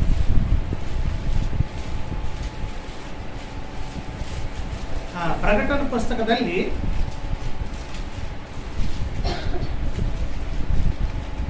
5ನೇ ಒಂದೇ ಒಂದು ಅಧ್ಯಾಯ ಇದೆ. ಅದಕ್ಕೆ 5ನೇ ವಚನದಿಂದ ಹೋದ್ರೆ, ನೀವು ಸಮಸ್ತವನ್ನು ಮೊದಲೇ ತಿಳಿದವರಾಗಿದ್ದರೂ ನಾನು ಮುಂದಿನ ಕೆಲವು ಸಂಗತಿಗಳನ್ನ ನಿಮ್ಮ ಜ್ಞಾಪಕಕ್ಕೆ ತರಬೇಕೆಂದು ಅಪೇಕ್ಷಿಸುತ್ತೇನೆ. ಅವು ಯಾವುವೆಂದರೆ, ಕರ್ತನು ತನ್ನ ಪ್ರಜೆಯನ್ನು ಐಗುಪ್ತ ದೇಶದೊಳಗಿಂದ ಬಿಡಿಸಿದ ತರುವಾಯ ಅವರೊಳಗೆ ನಂಬದೆ ಹೋದವರನ್ನು ನಾಶ ಮಾಡಿದನು. ತಮ್ಮ ದೊರೆತನವನ್ನು ಕಾಪಾಡದೆ ತಮಗೆ ತಕ್ಕ ವಾಸಸ್ಥಾನವನ್ನು ಬಿಟ್ಟ ದೇವದೂತರಿಗೆ ದೇವರು ನಿತ್ಯವಾದ ಬೇಳೆಗಳನ್ನು ಹಾಕಿ ಮಹಾದಿನದಲ್ಲಿ ಆಗುವ ದಂಡನೆಯ ತೀರ್ಪಿಗಾಗಿ ಅವರನ್ನು ಕತ್ತಲೆಯೊಳಗೆ ಇಟ್ಟಿದ್ದಾನೆ. ಇಲ್ಲಿ ಏನು ಬರೆದಿದೆ? ದೇವದೂತರಿಗೆ ತಮ್ಮ ದೊರೆತನವನ್ನು ಕಾಪಾಡದೆ ತಮಗೆ ತಕ್ಕ ವಾಸಸ್ಥಾನವನ್ನು ಬಿಟ್ಟ ದೇವದೂತರಿಗೆ ದೇವರು ನಿತ್ಯವಾದ ಬೇಡಿಗಳನ್ನು ಹಾಕಿ ಮಹಾದಿನದಲ್ಲಿ ಆಗುವ ದಂಡನೆಯ ತೀರ್ಪಿಗಾಗಿ ಅವರನ್ನು ಕತ್ತಲೆಯೊಳಗೆ ಇಟ್ಟಿದ್ದಾನೆ ಅಂತ ಬರೆದಿದೆ. ಕ್ರಿಸ್ತನ ಪ್ರಿಯರೇ, ಇಲ್ಲಿ ದೇವದೂತರನ್ನ ಬಂಧಿಸಿದ್ದಾನೆ. ದೇವರು ತಮ್ಮ ವಾಸಸ್ಥಾನವನ್ನು ಬಿಟ್ಟಾರಂತೆ. ಈ ದೇವದೂತರೆಲ್ಲರೂ ಕೂಡ ತಮಗಿದ್ದಂತ ಲೋಕಗಳನ್ನು ಬಿಟ್ಟು ಈ ಭೂಮಿ ಮೇಲೆ ಬಂದು ಅವರು ಮನುಷ್ಯ ಪುತ್ರಿಯರೊಂದಿಗೆ ಪಾಪ ಮಾಡಿಬಿಟ್ಟಿದ್ದಾರೆ. ಆ ಕಾರಣದಿಂದ ಈ ನೆಫಿಲಿಯರು ಹುಟ್ಟಿದ್ದಾರೆ. ಈ ನೆಫಿಲಿಯರು ಮಹಾಬಲಶಾಲಿಗಳಾಗಿ ಅನ್ಯಾಯಗಳನ್ನು ಅಕ್ರಮಗಳನ್ನು ಮಾಡುತ್ತಾ ಭೂಮಿ ಮೇಲೆಲ್ಲ ಕಡೆ ತುಂಬಿಕೊಂಡು ಹೋಗಿದ್ದಾರೆ ಪ್ರೇರೆ. ಇದು ನೋಹನ ಕಾಲದಲ್ಲಿ ನಡೆದಿರುವಂತಹ ಘಟನೆ. ಈ ರೀತಿ ದೇವರಿಗೆ ಸಿಟ್ಟು ಬಂದಿದೆ ಮನುಷ್ಯರ ಮೇಲೆ. ಆಗಿನ ಜನಾಂಗದ ಮೇಲೆ ದೇವರಿಗೆ ಸಿಟ್ಟು ಬಂದಿದೆ. ಎಲ್ಲ ಭೂಲೋಕವನ್ನೆಲ್ಲ ನಾನು ನಾಶಪಡಿಸಬೇಕಂತ ಹೇಳಿ ದೇವರು ಮನಸ್ಸು ಮಾಡಿಕೊಂಡಿದ್ದಾನೆ. ಅದು ಆದಿಕಾಂಡ 6ನೇ ಅಧ್ಯಾಯದಲ್ಲಿ ಇದ್ದಂತ ವಿಷಯ. ಅದಕ್ಕೆ ನೋಹನಿಗೆ ಹೇಳಿದ್ದು, ನೀನು ನಾನು ಕಟ್ಟುಕೊಪ್ಪ, ಒಂದು ನಾವೇ ಕಟ್ಕೋ, ಆ ನಾವೇಳಿಗೆ ಬಾ, ಎಲ್ಲ ಜನಾಂಗವನ್ನ ಪಶು ಪಕ್ಷಿಗಳನ್ನೆಲ್ಲ ನಾನು ನಾಶ ಮಾಡ್ತೀನಿ. ನೀವೊಬ್ಬರು ಮಾತ್ರ, ನಿಮ್ಮ ಕುಟುಂಬ ಮಾತ್ರ ನನ್ನ ದೃಷ್ಟಿಯಲ್ಲಿ ನೀತಿವಂತರಾಗಿದ್ದಾರೆ, ನಿಮ್ಮನ್ನು ಕಾಪಾಡ್ತೀನಿ ಅಂತೇಳಿ ನೋಹನಿಗೆ ಹೇಳಿದಾಗ ನೋಹನು ಒಂದು ನಾವೇನು ಕಟ್ಟಿಕೊಳ್ತಾನೆ ಪ್ರೇರೆ. ಇದೆಲ್ಲ ನಮಗೆ ತಿಳಿದಿರುವಂತ ವಿಷಯ. ನೋಹನ ಕುಟುಂಬ ಅನೇಕ ಪ್ರಾಣಿಗಳು ಪಕ್ಷಿಗಳೆಲ್ಲ ಆ ನಾವೆಲ್ಲ ಬಂದು ಸೇರಿಕೊಳ್ತಾವೆ. ಅವಾಗೆಲ್ಲರನ್ನು ಕೂಡ ದೇವರು ನಾಶ ಮಾಡಿಬಿಡ್ತಾರೆ. ಲಕ್ಷಗಟ್ಟಲೆ ಜನಾಂಗ ಆ ದಿನಗಳ ನಾಶವಾಗ್ತಾರೆ. ಆ ನಾವೇನು ಕೊಟ್ಟುತ್ತಿರುವಾಗಲೇ ನೋಹನ ಸ್ವಾರ್ಥ ಪ್ರಕಟಿಸಿದ್ದಾರೆ. ನೀವು ದೇವರ ಕಡೆಗೆ ತಿರುಗಿರಿ, ಮನಸ್ಸನ್ನು ಬದಲಾಯಿಸಿಕೊಳ್ರಿ, ಪಾಪವನ್ನು ಬಿಟ್ಟು ಬಿಡ್ರಿ ಅಂತೇಳಿ ನೋಹನು ಸ್ವಾರ್ಥ ಪ್ರಕಟಿಸಿದ್ದಾನೆ. ಆದ್ರೆ ನೋಹನ ಮಾತು ಯಾರು ಕೇಳಲಿಲ್ಲ. ಮೇಲೆ ಆತನನ್ನ ಪರಿಹಾಸ್ಯ ಮಾಡಿದ್ದಾರೆ. ನೋಹನನ್ನ ಪರಿಹಾಸ್ಯ ಮಾಡಿಬಿಟ್ಟಿದ್ದಾರೆ. ಇವನು ಒಬ್ಬ ಹುಚ್ಚನಾಗಿದ್ದಾನೆ, ಮಳೆ ಬರ್ತದಂತೆ, ಜಲಪ್ರಳಯ ಆಗ್ತದಂತೆ, ನಾವೇ ಕಟ್ಕೊಳ್ತಾ ಇದ್ದಾನೆ, ನಾವು ಹುಟ್ಟಿದ ಮೊದಲುಗೊಂಡು ಯಾವಾಗಲೂ ಮಳೆ ನೋಡಿದೀವ ಅಂದ್ರೆ ಆಗಿನ ಕಾಲದಲ್ಲಿ ಮಳೆ ಆಗಿರ್ಲಿಲ್ಲ. ಜಲಪ್ರಳಯ ಆಗುವ ತನಕ ಭೂಮಿ ಮೇಲೆ ಮಳೆ ಬೀಳಲೇ ಇಲ್ಲ. ಮಳೆ ಬಿದ್ದಿದ್ದು ಆಮೇಲೆ. ಅದಕ್ಕಾಗಿ ಅವರು ಮಳೆ ನೋಡ್ಲೇ ಇಲ್ಲ. ಮಳೆಯಲ್ಲಿಂದ ಬರ್ತದೆ, ನಾವೇನಾದ್ರು ಯಾವಾಗ ನೋಡಿದೀವ? ಈ ನೋಹನಿಗೆ ಹುಚ್ಚಿಡಿದೆ ಅಂತ ಹೇಳಿ ಪರಿಹಾಸ್ಯ ಮಾಡಿದ್ದಾರೆ. ನೋಹನ ಮಾತು ಯಾರು ನಂಬಲಿಲ್ಲ. ಸರಿ, ನೋಹ ಕುಟುಂಬ ನಾವೇ ಹೋಗಿದ್ದಾರೆ, ದೇವರು ಬಾಗಿಲು ಮುಚ್ಚಿಬಿಟ್ಟಿದ್ದಾನೆ, ಮಳೆ ಶುರುವಾಯಿತು. ಆವಾಗ ಬಂದಿದ್ದಾರಂತೆ, ಅಯ್ಯ ಬಾಗಿಲು ತೆಗೀರಿ, ನಾವು ಬರ್ತೀವಂತೆ. ದೇವರೇ ಬಾಗಿಲು ಮುಚ್ಚಿದಾಗ ಯಾರು ತೆಗಲಿಕ್ಕೆ ಆಗ್ತದೆ? ಈ ರೀತಿ ಆಗಿನ ಕಾಲದಲ್ಲಿದ್ದಂಥ ಜನಾಂಗವನ್ನೆಲ್ಲ ದೇವರು ನಾಶಪಡಿಸಿದ್ದಾರೆ. ನಾನು ಯಾತಕ್ಕಾಗಿ ಇದನ್ನೆಲ್ಲ ಹೇಳ್ತಾ ಇದ್ದೀನಪ್ಪ ಅಂತ ಹೇಳಿದ್ರೆ, ದೇವರಿಗೆ ಮನುಷ್ಯರ ಮೇಲೆ ಸಿಟ್ಟಿತ್ತು, ಕೋಪ ಇತ್ತು. ಆ ಕೋಪದಿಂದಲೇ ಜಲಪ್ರಳಯವನ್ನು ಬರಮಾಡಿದಾಗ್ತದೆ. ಈ ರೀತಿ ದೇವರಿಗೆ ಮನುಷ್ಯರು ಪಾಪ ಮಾಡಿದಾಗ ದೇವರಿಗೆ ಕೋಪ ಬರ್ತದೆ. ಮನುಷ್ಯರು ತಪ್ಪುಗಳನ್ನು ಮಾಡಿದಾಗ ದೇವರು ಕೋಪ ಬರ್ತದೆ. ದೇವರು ನಮಗೆ ವಿರೋಧಿ ಆಗಿಬಿಡ್ತಾರೆ. ನಮ್ಮನ್ನು ನೋಡುದಿಲ್ಲ, ನಮ್ಮ ಮಾತು ಕೇಳುದಿಲ್ಲ, ನಮ್ಮ ಪ್ರಾರ್ಥನೆಗೆ ಉತ್ತರ ಬರ್ತದೆ. ಯಾವಾಗ ನಮ್ಮಲ್ಲಿ ಪಾಪ ಇರುತ್ತದೋ, ಯಾವಾಗ ನಾವು ಪಾಪಕ್ಕೆ ಕೈ ಹಾಕ್ತೀವೋ, ದೇವರು ನಮ್ಮ ಪ್ರಾರ್ಥನೆ ಕೇಳ್ತಾರೆ. ನಾವೆಷ್ಟೇ ಭಕ್ತರಾದ್ರೂ ಕೂಡ ಯಾವ ಗಳಿಗೆ ಪಾಪಕ್ಕೆ ಕೈ ಹಾಕ್ತೀವೋ ದೇವರು ನಮ್ಮ ಪ್ರಾರ್ಥನೆ ಕೇಳುತ್ತಿಲ್ಲ. ಇದು ಕೂಡ ಅದೇ ಆಯ್ತು ಪ್ರಿಯರೇ. ಅವರನ್ನು ಬರುತ್ತಿದ್ದಾನೆ, ನಮಗೆ ವಿರೋಧಿ ಆಗಿದ್ದಾನೆ. ದೇವರಿಗೆ ನಾವು ದೇವರಿಗೆ ವೈರಿಗಳಾಗಿದ್ದೇವೆ. ಹೋದ್ರೆ ಮತ್ತೊಮ್ಮೆ ವಚನವನ್ನು ರೋಮ ಪತ್ರಿಕೆ 5ನೇ ಅಧ್ಯಾಯ 10ನೇ ವಚನ ಮತ್ತೊಮ್ಮೆ ಓದಿಕೊಳ್ಳೋಣ. ನಾವು ವಿರೋಧಿಗಳಾಗಿದ್ದೇವೆ, ಶತ್ರುಗಳಾಗಿದ್ದೇವೆ. ದೇವರಿಗೆ ವೈರಿಗಳಾಗಿದ್ದ ನಾವು ಆತನ ಮಗನ ಮರಣದ ಮೂಲಕ ಆತನೊಂದಿಗೆ ಸಮಾಧಾನವಾಗಿರಲಾಗಿ ಆತನು ಕೂಡ ಸಮಾಧಾನವಾದ ನಮಗೆ ಆ ಮಗನಿಗಿರುವ ಜೀವದಿಂದ ರಕ್ಷಣೆ ಆಗುವುದು. ಸಾಕು. ಅಲ್ಲಿ ಬರ್ತಿದ್ದೇನಪ್ಪ ಅಂತ ಹೇಳಿದ್ರೆ, ದೇವರು ನಮಗೆ ವಿರೋಧಿಯಾಗಿದ್ದಾನೆ, ನಾವು ದೇವರಿಗೆ ವೈರಿಗಳಾಗಿದ್ದೇವೆ ಅನ್ನೋದು ಬರ್ತದೆ. ನಾವು ಮಾಡಿದಂತ ಪಾಪಗಳಿಂದ, ಅಪರಾಧಗಳಿಂದ ನಾವು ದೇವರಿಗೆ ವಿರೋಧಿಗಳಾಗ್ತೇವೆ. ನಾವು ಈಗಲೂ ಕೂಡ ಪ್ರಿಯರೇ, ಒಂದು ವೇಳೆ ಪಾಪಕ್ಕೆ ಕೈ ಹಾಕಿದ್ರೆ ನಾವು ದೇವರಿಗೆ ವಿರೋಧಿ ಆಗ್ತೇವೆ. ನಾವು ಯೇಸು ಸ್ವಾಮಿ ನಂಬಿದ್ದೇವೆ ಸತ್ಯ, ದೀಕ್ಷಾಸ್ಥಾನ ಅಂದುಕೊಂಡಿದ್ದೇವೆ ಸತ್ಯ, ಚರ್ಚಿಗೆ ಬರ್ತಾ ಹೋಗ್ತಾ ಇದ್ದೇವೆ ಸತ್ಯ. ಆದ್ರೂ ಕೂಡ ಪಾಪಕ್ಕೆ ಕೈ ಆಗಿದ್ರೆ ದೇವರಿಗೆ ನಮಗೆ ಕನೆಕ್ಷನ್ ಕಟ್ಟ. ದೇವರು ನಮ್ಮ ಪ್ರಾರ್ಥನೆ ಕೇಳುವುದಿಲ್ಲ. ಸರಿ, ಆಗಿನ ಕಾಲದಲ್ಲಿ, ನೋಹನ ಕಾಲದಲ್ಲಿ ಎಲ್ಲ ಭೂಮಿ ಎಲ್ಲ ನಾಶ ಆಯ್ತು, ನೀರಿನಿಂದ ತುಂಬೋಯ್ತು, ಎಲ್ಲ ಪ್ರಾಣಿಗಳು ಸತ್ತೋದು. ಮತ್ತು ದೇವರ ಕೋಪ ಹೇಗೋಯ್ತಪ್ಪ, ಅವರನ್ನು ಸಾಯಿಸಿದ ಕೂಡಲೇ ಕೋಪ ಹೋಯ್ತಾ? ಈ ಮನುಷ್ಯರೆಲ್ಲರನ್ನು ಸಾಯಿಸಿ ಬಿಟ್ಟಿದ್ದಾನೆ. ಸಾಯಿಸಿ ಬಿಟ್ಟುಕೊಂಡು ಕೋಪ ಹೋಯ್ತಾ ದೇವರಿಗೆ? ಸಾಯಿಸಿ ಬಿಟ್ಟುಕೊಂಡು ಕೋಪ ಹೋಗ್ಲಿಲ್ಲ ಪ್ರೇರೆ. ಈ ಜಲಪ್ರಳಯ ಮುಗಿದ ನಂತರ ನೋಹಾನು ಒಂದು ಬಲಿಪೀಠವನ್ನು ಕಟ್ಟಿ, ಯಜ್ಞವೇದಿಯನ್ನು ಕಟ್ಟಿ, ಆ ಯಜ್ಞವೇದಿಯ ಮೇಲೆ ಬಲಿ ಕೊಡ್ತಾರೆ, ಯಜ್ಞ ಮಾಡ್ತಾರೆ. ಕೆಲವು ಪಶುಗಳನ್ನ, ಕೆಲವು ಪಕ್ಷಿಗಳನ್ನ ತಂದು ದೇವರು ಯಜ್ಞ ಮಾಡ್ತಾರೆ. ಯಾವ ಗಳಿಗೆಯಲ್ಲಿ ಯಜ್ಞ ಮಾಡುತ್ತಾನೋ ಆ ಗಳಿಗೆಯಲ್ಲಿ ದೇವರ ಸಮಾಧಾನ ಆಗ್ತದೆ, ದೇವರ ಕೋಪ ಹೋಗಿಬಿಡ್ತದೆ. ದೇವರಿಗೆ ಭೂಲೋಕದಲ್ಲಿದ್ದಂತ ಕೋಪ ಹೋಗಿದ್ದು ಯಾವಾಗ? ನೋಹಾನು ಯಜ್ಞವೇದಿಯನ್ನು ಕಟ್ಟಿ ಆ ಯಜ್ಞವೇದಿಯ ಮೇಲೆ ಕೆಲವು ಪಶುಗಳನ್ನ, ಪಕ್ಷಿಗಳನ್ನ ಯಜ್ಞ ಮಾಡಿದಾಗ ಆ ಯಜ್ಞದ ಫಲದಿಂದ ದೇವರ ಕೋಪ ಹೋಯಿತು, ದೇವರಿಗೆ ಸಮಾಧಾನ ಬಂದುಬಿಡ್ತಾರೆ. ಓದ್ರ ವಚನವನ್ನ ಆದಿಕಾಂಡದಲ್ಲಿ 8ನೇ ಅಧ್ಯಾಯದಲ್ಲಿ 20-21 ವಚನ ಯಾರಾದ್ರೂ ಬರೋದ್ರಿ? ಆದಿಕಾಂಡ 8ನೇ ಅಧ್ಯಾಯ 20-21. ಆಗ ನೋಹನು ಯೆಹೋವನಿಗೋಸ್ಕರ ಯಜ್ಞವೇದಿಯನ್ನು ಮಾಡಿ ಅದರ ಮೇಲೆ ಶುದ್ಧವಾದ ಎಲ್ಲ ಪಶು ಪಕ್ಷಿ ಜಾತಿಗಳಲ್ಲಿ ಸರ್ವಾಂಗ ಹೋಮ ಮಾಡಿದನು. ಅದರ ಸುವಾಸನೆಯು ಯೆಹೋವನಿಗೆ ಗಮಗಮಿಸಲು ಆತನು ಹೃದಯದೊಳಗೆ ಮನುಷ್ಯರ ಮನಸ್ಸಂಕಲ್ಪವು ಚಿಕ್ಕಂದಿನಿಂದಲೇ ಕೆಟ್ಟದ್ದು. ಆದರೂ ನಾನು ಇನ್ನು ಮೇಲೆ ಅವರ ನಿಮಿತ್ತವಾಗಿ ಭೂಮಿಯನ್ನು ಶಪಿಸುವುದಿಲ್ಲ. ನಾನು ಎಲ್ಲಾ ಜೀವಿಗಳನ್ನು ಈಗ ಸಂಹರಿಸಿದಂತೆ ಇನ್ನು ಮೇಲೆ ಸಾಕು. ನಾನು ಈಗ ಯಾವ ರೀತಿ ನಾನು ಸಂಹಾರ ಮಾಡಿದ್ದೀನೋ ಆ ರೀತಿಯ ಮೇಲೆ ನಾನು ಸಂಹಾರ ಮಾಡುವುದಿಲ್ಲ. ಯಜ್ಞ ಆದ ನಂತರ ಹೇಳುತ್ತಿದ್ದ ನೋಹಾನು ಯಜ್ಞ ಮಾಡಿದ ನಂತರ ದೇವರಿಗೆ ಸಮಾಧಾನ ಆಯ್ತು. ಆತನಿಗೆ ಆ ಯಜ್ಞ ಒಂದು ಘಮಘಮಿಸುವಂತ ಒಂದು ಸುವಾಸನೆ ಆಯ್ತಂತ ದೇವರಿಗೆ. ಈಗ ನಾವು ಕೂಡ ಎಲ್ಲಾದ್ರೂ ಒಂದು ಮನೆಯಲ್ಲಿ ಹೋದಾಗ ಒಳ್ಳೆ 10 ಸೆಂಟ್ ಎಲ್ಲ ಹಾಕಿಬಿಟ್ಟಾರೆ ಅಂತ ತಿಳ್ಕೊಂಡು ಎಷ್ಟು ಮನಸ್ಸು ಉಲ್ಲಾಸ ಆಗ್ತದೆ, ಸಂತೋಷ ಆಗ್ತದೆ. ಅಂತ ಸುವಾಸನ ಮನೆಯಲ್ಲಿ ನಮಗೆ ಆ ವಾಸನೆ ಬಂದ್ರೆ ಮನಸ್ಸು ಉಲ್ಲಾಸ ಆಗ್ತದೆ, ಸಂತೋಷ ಆಗ್ತದೆ.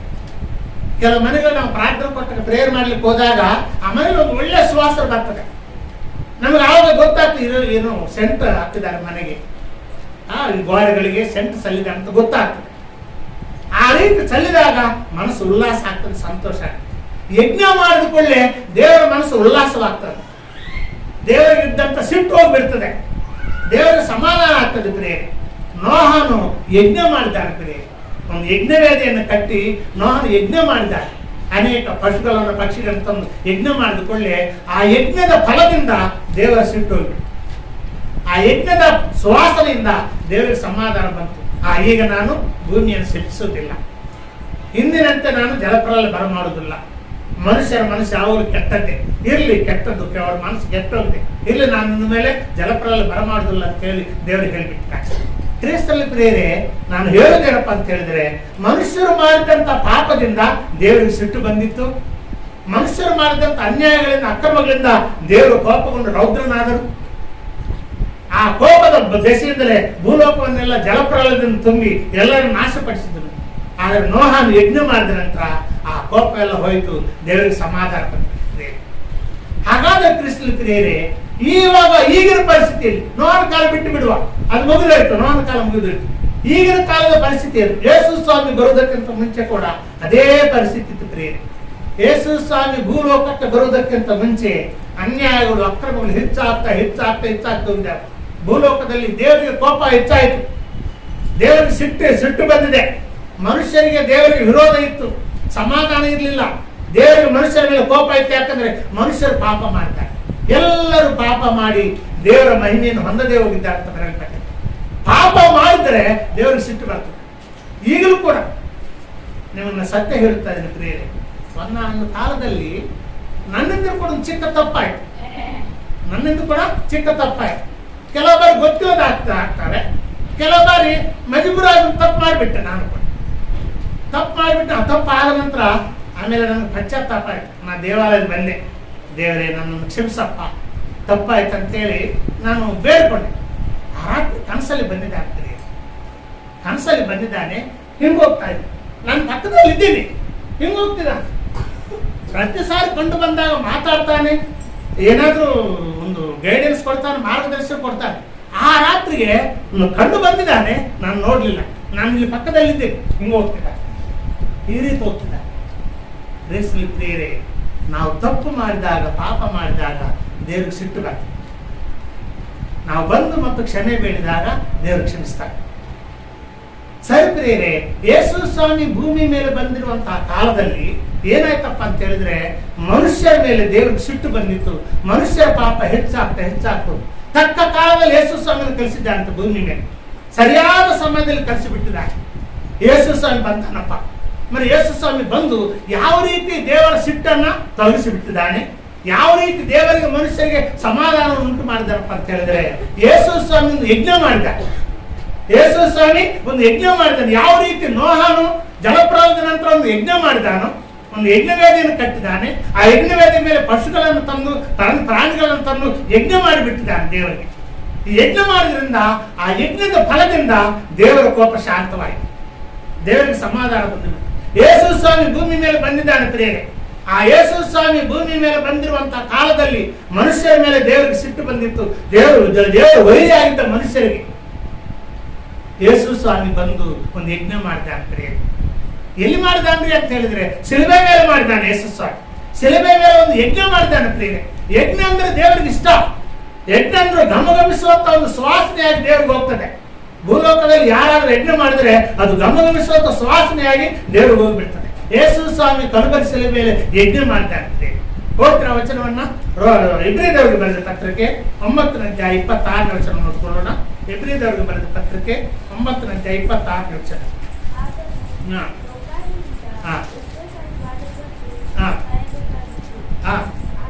ಆದರೆ ಒಂದೇ ಸಾರಿ ಯುಗಗಳ ಸಮಾಪ್ತಿಯಲ್ಲಿ ಆತನು ಪಾಪ ನಿವಾರಣೆ ಮಾಡಬೇಕೆಂಬ ಉದ್ದೇಶದಿಂದ ತನ್ನನ್ನು ಯಜ್ಞ ಮಾಡಿಕೊಳ್ಳೋನಾಗಿ ಪ್ರತ್ಯಕ್ಷನಾದ ಯೇಸು ಸ್ವಾಮಿ ಭೂಮಿ ಮೇಲೆ ಬಂದದ್ದು ಯಾಕಪ್ಪ ಅಂತ ಹೇಳಿದ್ರೆ, ಯಜ್ಞ ಮಾಡುವುದಕ್ಕೆ ಬಂದಿದ್ದಾನೆ. ಯಾವ ರೀತಿ ನೋಹನ ಕಾಲದಲ್ಲಿ ಜಲಪ್ರಳಯದ ನಂತರ ನೋಹನ ಒಂದು ಯಜ್ಞವೇದಿಯನ್ನು ಕಟ್ಟಿ ಒಂದು ಯಜ್ಞ ಮಾಡಿದಾಗ ದೇವರಿಗೆ ಸಮಾಧಾನ ಬಂದಿತ್ತು, ದೇವರ ಕೋಪ ಶಾಂತವಾಯಿತು, ಅದೇ ರೀತಿ ಯೇಸು ಸ್ವಾಮಿ ಭೂಮಿ ಮೇಲೆ ಬಂದು ಶಿಲುಬೆ ಮೇಲೆ ಯಜ್ಞ ಮಾಡಿದ್ದಾನೆ. ನಮ್ಮ ಕಣ್ಣಿಗೆ ಕಾಣಿಸ್ತದೆ. ಏನಪ್ಪ ಅಂತ ಹೇಳಿದ್ರೆ, ಯಹೂದ್ಯರು ಆತನನ್ನು ಪಿಲಾತನಿಗೆ ಒಪ್ಪಿಸಿಬಿಟ್ಟಿದ್ದಾರೆ. ಪಿಲಾತನು ಮಜಬೂರಿಯಾಗಿ ಶಿಲುಬೆ ಮರಣ ಶಿಕ್ಷೆ ಹಾಕಿಬಿಟ್ಟಿದ್ದಾನೆ. ಸೈನಿಕರು ಬಂದು ಆತನನ್ನು ಹೊಡೆದಿದ್ದಾರೆ, ಕೈಗಳಲ್ಲಿ ಕಾಲುಗಳಲ್ಲಿ ಮಲೆಗಳನ್ನು ಚುಚ್ಚಿದ್ದಾರೆ, ಆತನನ್ನು ಸಾಯಿಸಿದ್ದಾರೆ. ಇದೆಲ್ಲ ನಮ್ಮ ಕಣ್ಣಿಗೆ ಕಾಣಿಸುವಂತ ಒಂದು ಚಿತ್ರ ಬೈಬಲ್ನಲ್ಲಿ ಸ್ವಾರ್ಥಲ್ಲಿ. ಆದ್ರೆ ಯೇಸು ಸ್ವಾಮಿ ಖುದ್ದಾಗಿ ಯಜ್ಞ ಮಾಡ್ತಾರೆ, ತಾನೇ ಖುದ್ದಾಗಿ ಅವರಿಗೆ ಒಪ್ಪಿಸಿಕೊಂಡಿದ್ದಾರೆ. ಯೇಸು ಸ್ವಾಮಿ ಬಯಸಿದ್ರೆ ಪರಲೋಕಕ್ಕೆ ಪ್ರಾರ್ಥನೆ ಮಾಡಿದ್ರೆ ತಂದೆಯಾದ ದೇವರು 72,000 ಮಂದಿ ದೇವದೂತರನ್ನು ಕಳಿಸ್ತಾ ಇದ್ದಾರೆ. ಯೇಸು ಸ್ವಾಮಿಯನ್ನು ತಪ್ಪಿಸುವುದಕ್ಕಾಗಿ 72,000 ಮಂದಿ ದೇವದೂತರು ಬರ್ತಾರೆ. ಆದರೆ ನಾನು ಆ ರೀತಿ 72,000 ಮಂದಿ ದೇವದೂತರು ಬಂದು ನನ್ನನ್ನು ಕಾಪಾಡಿದರೆ ಪಾಪ ಪರಿಹಾರ ಹೆಂಗಾಗುತ್ತೆ? ಪಾಪ ಪರಿಹಾರ ಆಗುದಿಲ್ಲ. ಪಾಪ ಪರಿಹಾರ ಮಾಡ್ಲಿಕ್ಕಾಗಿ ನಾನು ಬಂದಿದ್ದೆ, ಪಾಪ ಪರಿಹಾರಕ್ಕಾಗಿ ನಾನು ಯಜ್ಞ ಮಾಡ್ಕೊಳ್ಳಿಕ್ಕೆ ಬಂದಿದ್ದೇನೆ ಅಂತೇಳಿ ಯೇಸು ಸ್ವಾಮಿ ಹೇಳ್ತಾರೆ. ಒಂದೊಂದು ಸಮಯದಲ್ಲಿ ಆ ಗೆಚ್ಚಮಿನ ತೋಟದಲ್ಲಿ ಸೈನಿಕರೆಲ್ಲ ಬಂದು ಯೇಸು ಸ್ವಾಮಿಯನ್ನು ಅರೆಸ್ಟ್ ಮಾಡಿದಾಗ ಪೇತ್ರನನ್ನು ಕತ್ತಿ ತೆಗೆದು ಒಬ್ಬ ಸೈನಿಕರನ್ನು ಹೊಡಿತಾರೆ. ಅವನ ಕಿವಿ ಕಟ್ಟಾಗ್ತದೆ. ಯೇಸು ಸ್ವಾಮಿ ಆ ಕಿವಿಯನ್ನು ತೆಗೆದು ಅವನ ಕಿವಿಗೆ ಹಚ್ಚಿ ಗುಣಪಡಿಸ್ತಾನೆ. ಪೇತ್ರನಿಗೆ ಹೇಳ್ತಾನೆ, ಪೇತ್ರನೇ ಯಾಕೆ ಆತರ ಬರ್ತೀಯ? ನನ್ನನ್ನು ನಾನು ರಕ್ಷಿಸಿಕೊಳ್ಳಬೇಕಂತ ಬಯಸಿದ್ರೆ 72,000 ಮಂದಿ ದೇವದೂತರು ಬರ್ತಾರೆ. 12 ಸೇವಾಗಣಗಳಂತ ಬರೆಯಲ್ಪಟ್ಟಿದೆ. 12 ಸೇವಾಗಣ, ಒಂದು ಸೇವಾಗಣಕ್ಕೆ 6,000 ಮಂದಿ ಸೈನಿಕರು ಬರ್ತಾರೆ. 12 ಸೇವಾಗಣಗಳಂದ್ರೆ 72,000 ಮಂದಿ ಆಗ್ತಾರೆ. ಅಷ್ಟು ಮಂದಿ ಬಂದು ನಾನು ರಕ್ಷಿಸ್ತಾರೆ. ನೀನ್ ಯಾಕೆ ಆತರ ಬರ್ತೀಯ ಅಂತ ಹೇಳಿ ಪೇತ್ರನಿಗೆ ಹೇಳ್ತಾರೆ. ಯೇಸು ಸ್ವಾಮಿ ಖುದ್ದಾಗಿ ಯಜ್ಞ ಮಾಡಿದ್ದಾನೆ. ಪ್ರಿಯರೇ, ಕಲುಬರಿ ಶಿಲುಬೆ ಒಂದು ಯಜ್ಞವೇ, ಕಲುಬರಿ ಶಿಲುಬೆ ಒಂದು ಯಜ್ಞವೇ. ಆ ಶಿಲುಬೆ ಮೇಲೆ ಮಲಗಿಸ್ತಾರೆ ಯೇಸು ಸ್ವಾಮಿಯನ್ನು, ಮಲಗಿಸಿ ಮೊಲಗಳನ್ನು ಹೊಡಿತಾರೆ. ಇದು ಯಜ್ಞ. ಯೇಸು ಸ್ವಾಮಿಯನ್ನು ಬಲಿ ಕೊಟ್ಟಿದ್ದಾರೆ. ಅದು ಯಜ್ಞವಾಗಿದೆ, ದೇವರ ಯಜ್ಞ ಆಗಿದೆ. ಪ್ರಿಯರೇ, ಈ ಯಜ್ಞದ ಫಲದಿಂದ ಪಾಪ ಪರಿಹಾರ. ಭೂಲೋಕದಲ್ಲಿದ್ದಂತ ಪಾಪವೆಲ್ಲ ಯೇಸು ಸ್ವಾಮಿ ಶಿಲುಬೆ ಮೇಲೆ ಮಾಡಿದಂತ ಆ ಯಜ್ಞದ ಫಲದಿಂದ ಪಾಪ ಪರಿಹಾರ ಆಗಿದೆ. ಪ್ರಿಯರೇ, ನಾವು ಮಾನಸಾಂತರ ಪಟ್ಟಿದ್ದು ಈವಾಗ, ನಾವು ದೀಕ್ಷಾಸ್ಥಾನ ಹೊಂದಿದ್ದು ಈವಾಗ. ಪಾಪ ಪರಿಹಾರ 2,000 ವರ್ಷಗಳ ಹಿಂದೆ ದೇವರ ಕೋಪ ಸಮಾಧಾನ ಪಡಿಸಿದ್ದಾನೆ. ದೇವರಿಗೆ ಮನುಷ್ಯರ ಮೇಲೆ ಕೋಪ ಇತ್ತು, ದೇವರಿಗೆ ಮನುಷ್ಯರಿಗೆ ವೈರಿ ಆಗಿದ್ದ, ಮನುಷ್ಯರು ದೇವರಿಗೆ ವೈರಿಗಳಾಗಿದ್ದರು. ಆ ವೈರತ್ವವನ್ನು ತೆಗೆಸುವುದಕ್ಕಾಗಿ, ಆ ದೇವರನ್ನು ಸಮಾಧಾನ ಪಡಿಸುವುದಕ್ಕಾಗಿ, ಆ ದೇವರ ಕೋಪವನ್ನು ತೆಗೆದುಬಿಡುವುದಕ್ಕಾಗಿ ಯೇಸು ಸ್ವಾಮಿ ಖುದ್ದಾಗಿ ಕಲ್ವರಿ ಶಿಲುಬೆ ಮೇಲೆ ಯಜ್ಞ ಮಾಡಿಬಿಟ್ಟಿದ್ದಾನೆ. ನೋಹನು ಯಾವ ರೀತಿ ಜಲಪ್ರಳಯದಂತ ಯಜ್ಞ ಮಾಡಿ ದೇವರನ್ನು ಸಮಾಧಾನ ಪಡಿಸಿದ್ದಾನೋ, ದೇವರ ಕೋಪವನ್ನು ಹೋಗಲಾಡಿಸಿದ್ದಾನೋ, ಅದೇ ರೀತಿ ಯೇಸು ಸ್ವಾಮಿ ದೇವರ ಕೋಪವನ್ನು ಹೋಗಲಾಡಿಸುವುದಕ್ಕಾಗಿ ಕಲ್ವರಿ ಶಿಲುಬೆ ಮೇಲೆ ಯಜ್ಞ ಮಾಡಿಬಿಟ್ಟಿದ್ದಾನೆ. ಖುದ್ದಾಗಿ ಯೇಸು ಸ್ವಾಮಿ ಮಾಡ್ತಾ ಇರ್ತಾರೆ. ಯೇಸು ಸ್ವಾಮಿ ಭೂಲೋಕಕ್ಕೆ ಬರುವುದಕ್ಕಿಂತ ಮುಂಚಿತವಾಗಿ 750 ವರ್ಷಗಳ ಹಿಂದೆ ಯೆಶಾಯ ಪ್ರವಾದಿ ಹೇಳ್ತಾನೆ, ಕ್ರಿಸ್ತನು ಬರುತ್ತಾನೆ, ಆತನು ಯಜ್ಞ ಮಾಡುತ್ತಾನೆ, ತಾನು ಮಾಡಿದಂತ ಯಜ್ಞದಿಂದ ಭೂಲೋಕದ ಪಾಪ ಪರಿಹಾರ ಆಗ್ತದೆ ಅಂತ ಹೇಳಿ ಯೆಶಾಯ ಪ್ರವಾದಿ ಹೇಳಿದ್ದಾರೆ. ಹೋದ್ರ ವಚನವನ್ನ ಯೆಶಾಯ ಪುಸ್ತಕದಲ್ಲಿ 53ನೇ ಅಧ್ಯಾಯದಲ್ಲಿ ಮಾತು ಬರೆಯಲ್ಪಟ್ಟಿದೆ.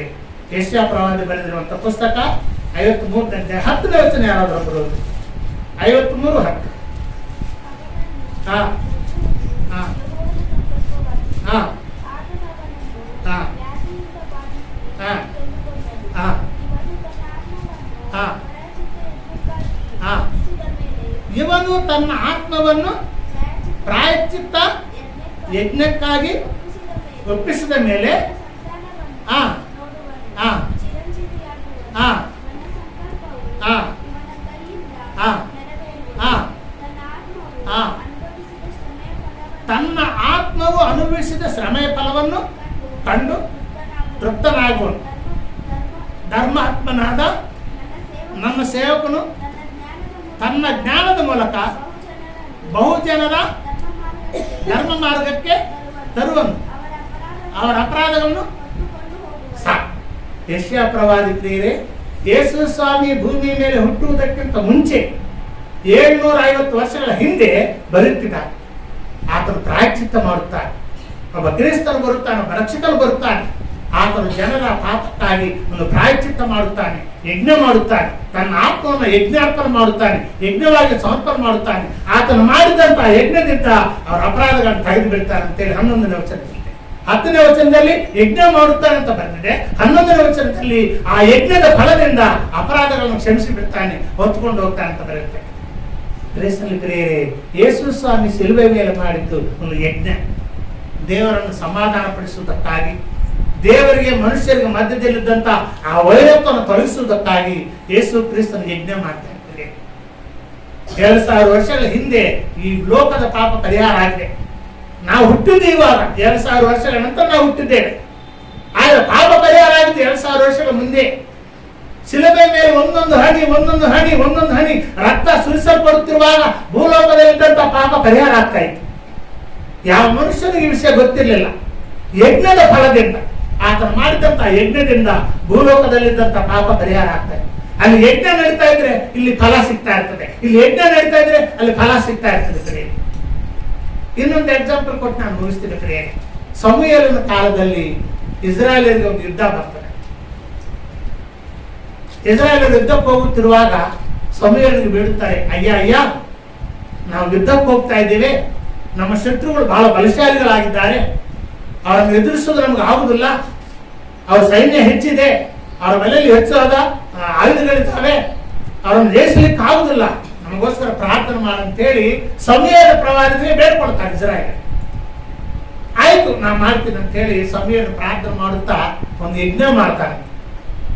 ಯಜ್ಞ ಮಾಡುತ್ತಿರುವಾಗ ಏನಾಗ್ತದೆ ಗೊತ್ತಾ? ಸಮುವೇಲ ದೇವರು ಯಜ್ಞ ಮಾಡ್ತಾರೆ, ಯುದ್ಧದಲ್ಲಿ ಜಯ ಬೇಕು ದೇವರೇ, ನಾನು ಯಜ್ಞ ಮಾಡ್ತಾ ಇದ್ದೀನಿ, ಯಜ್ಞದ ಫಲದಿಂದ ಯುದ್ಧದಲ್ಲಿ ಜಯ ಆಗ್ಬೇಕು. ಇಲ್ಲಿ ಯಜ್ಞ ಮಾಡ್ತಾ ಇರ್ತಾನೆ. ಯಜ್ಞ ಮಾಡುತ್ತಿರುವಾಗ ದೇವರಲ್ಲಿ ಶತ್ರುಗಳನ್ನ ಏನ್ ಮಾಡ್ತಾರಪ್ಪ ಅಂತ ಹೇಳಿದ್ರೆ ಎಲ್ಲರನ್ನ ಕಳವಳಗೊಳಿಸ್ತಾರೆ, ಎಲ್ಲರನ್ನ ಕಳವಳಗೊಳಿಸ್ತಾರಂತೆ. ಆ ಶತ್ರುಗಳೆಲ್ಲ ಕಳವಳವಾಗಿ ಇಸ್ರಾಯೇಲರ ಮುಂದೆ ಓಡೋಗ್ತಾರೆ. ಯಜ್ಞದ ಫಲದಿಂದ ಆಟೋಮೆಟಿಕ್ ಆಗಿ ಅದೇ ಸಮಯದಲ್ಲಿ ಯುದ್ಧದಲ್ಲಿ ಜಯ ಸಿಗ್ತದೆ. ಇಲ್ಲಿ ಯಜ್ಞ ನಡೀತಾ ಇತ್ತು, ಅಲ್ಲಿ ಯುದ್ಧದಲ್ಲಿ ಜಯ ಸಿಗ್ತಾ ಇತ್ತು. ಸ್ತೋತ್ರ ವಚನವನ್ನ 1ನೇ ಸಮುವೇಲನ ಗ್ರಂಥ 7ನೇ ಅಧ್ಯಾಯದಲ್ಲಿ ಓದಿಕೊಳ್ಳೋಣ. 9ನೇ ವಚನ, 1ನೇ ಸಮುವೇಲನ ಪುಸ್ತಕ 7ನೇ ಅಧ್ಯಾಯ 9ನೇ ವಚನ. ಯಾರಾದ್ರೂ ಓದಿದ್ರೆ? ಸಮುವೇಲನು ಹಾಲು ಕುಡಿಯುವ ಕುರಿಮರಿಯನ್ನು ತಂದು ನಮ್ಮ 8ರಿಂದ ಓದಮ್ಮ, 7ನೇ ಅಧ್ಯಾಯ 8ರಿಂದ ಓದಿ. ನಮ್ಮ ದೇವರಾದ ಯೆಹೋವನು ನಮ್ಮನ್ನು ಫಿಲಿಷ್ಟಿಯರ ಕೈಯಿಂದ ತಪ್ಪಿಸಿ ರಕ್ಷಿಸುವ ಹಾಗೆ ನೀನು ನಮಗೋಸ್ಕರ ಆತನಿಗೆ ಮೊರೆಯಿಡು, ಸುಮ್ಮನಿರಬೇಡ ಅಂದರು. ಆಗ ಸಮುವೇಲನು ಹಾಲು ಕುಡಿಯುವ ಕುರಿಮರಿಯನ್ನು ತಂದು ಯೆಹೋವನಿಗೆ ಸರ್ವಾಂಗ ಹೋಮವಾಗಿ ಸಮರ್ಪಿಸಿ ಇಸ್ರಾಯೇಲರಿಗೋಸ್ಕರ ಮೊರೆಯಿಡಲು ಆತನು ಸದುತ್ತರವನ್ನು ದಯಪಾಲಿಸಿದರು.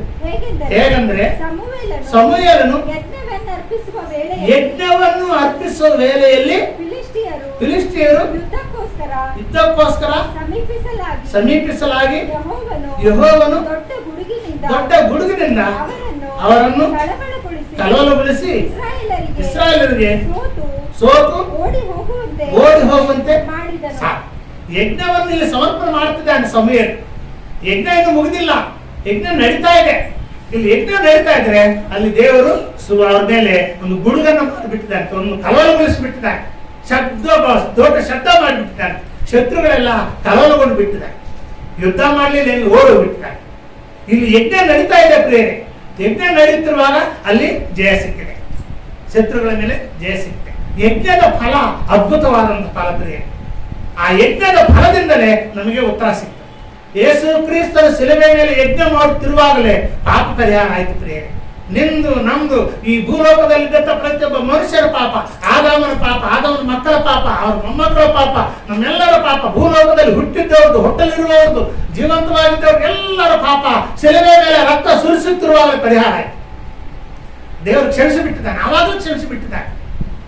ಈ ಸತ್ಯ ಯಾರು ನಂಬುತ್ತಾರೆ ಪ್ರಿಯರೇ ಅವರು ಪರಲೋಕ ರಾಜ್ಯಕ್ಕೆ ಬಾಧ್ಯಸ್ಥರಾಗ್ತಾರೆ.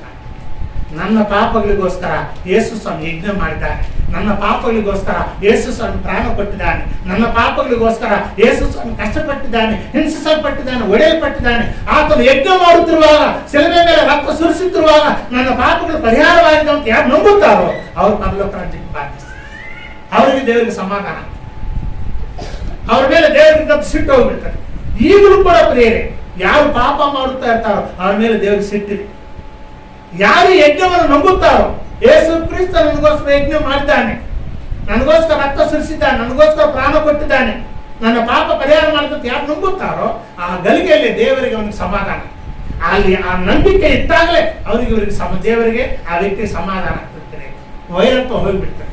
ಅದು ಪೌಲನು ಬರೀ ದೇವರಿಗೆ ನಮಗಿದ್ದಂತ ವೈರತ್ವ ತೊಲಗಿಸಿಬಿಟ್ಟಿದ್ದಾರೆ. ಹೋದ್ರೆ ಆ ವಚನವನ್ನ ರೋಮ ಪತ್ರಿಕೆಯಲ್ಲಿ 5:10 ಪ್ರೇರೆ, ರೋಮ ಪತ್ರಿಕೆ 5:10 ಮತ್ತೊಮ್ಮೆ ಓದಿಕೊಳ್ಳೋಣ. ದೇವರಿಗೆ ವೈರಿಗಳಾಗಿದ್ದ ನಾವು ಆತನ ಮಗನ ಮರಣದ ಮೂಲಕ ಆತನೊಂದಿಗೆ ಆತನ ಮಗನ ಮರಣದ ಮೂಲಕವಾಗಿ ದೇವರಿಗೆ ನಮಗೆ ಸಮಾಧಾನ ಇರ್ತದೆ. ಮರಣದ ಮೂಲಕ, ಯಜ್ಞೆಯ ಮೂಲಕ, ಆತನ ರಕ್ತದ ಮೂಲಕ. ಯಜ್ಞದಲ್ಲಿ ಪ್ರಾಮುಖ್ಯವಾದದ್ದು ರಕ್ತ. ಯಾರೇ ಆಗಲಿ ಒಂದು ಯಜ್ಞ ಮಾಡ್ತಾ ಇದ್ದಾರಪ್ಪ ಅಂತ ಹೇಳಿದ್ರೆ ಅದನ್ನ ಕಡಿದು, ಆ ಪಶುವನ್ನ ಕಡಿದು ಆ ರಕ್ತವನ್ನ, ಆ ಪಶುವಿನ ರಕ್ತವನ್ನ ಯಜ್ಞವೇದಿಗೆ ಹಚ್ಚುತ್ತಾರೆ. ಅದು ಪ್ರಾಮುಖ್ಯವಾದಂತಹ ಕಾರ್ಯ ಒಂದು ಯಜ್ಞದಲ್ಲಿ. ಆ ಯಜ್ಞದ ಬಲಿಪಶುವ ರಕ್ತವನ್ನ ಆ ಯಜ್ಞವೇದಿಗೆ ಹಚ್ಚುತ್ತಾ ಇರ್ತೀರಿ. ಶಿಲುಬೆ ಯಜ್ಞವೇದಿಯಾಗಿದೆ. ಯೇಸು ಸ್ವಾಮಿ ರಕ್ತವು ಶಿಲುಬೆ ಮೇಲೆ ಹಚ್ಚಲ್ಪಟ್ಟಿದೆ. ಆವಾಗ ಮೊಲೆಗಳನ್ನು ಚುಚ್ಚಿದಾಗ ಯೇಸು ಸ್ವಾಮಿ ರಕ್ತ ಶಿಲುಬೆ ತುಂಬ ಆಯ್ತುತ್ತದೆ. ಆತನ ಕಾಲುಗಳಲ್ಲಿ ಮೊಲೆಗಳನ್ನು ಚುಚ್ಚಿದ್ದಾರೆ, ಆ ರಕ್ತ ಶಿಲುಬೆಗೆ ತಾಗಿದೆ. ಆತನ ಕೈಗಳಲ್ಲಿ ಮೊಲೆಗಳನ್ನು ಚುಚ್ಚಿದ್ದಾರೆ, ಆ ರಕ್ತ ಶಿಲುಬೆಗೆ ತಾಗಿದೆ. ರಕ್ತ ಶಿಲುಬೆ ಯಜ್ಞವೇದಿ. ಯಜ್ಞವೇದಿಗೆ ಯೇಸು ಸ್ವಾಮಿ ರಕ್ತ ಹಚ್ಚಲ್ಪಟ್ಟಿದೆ.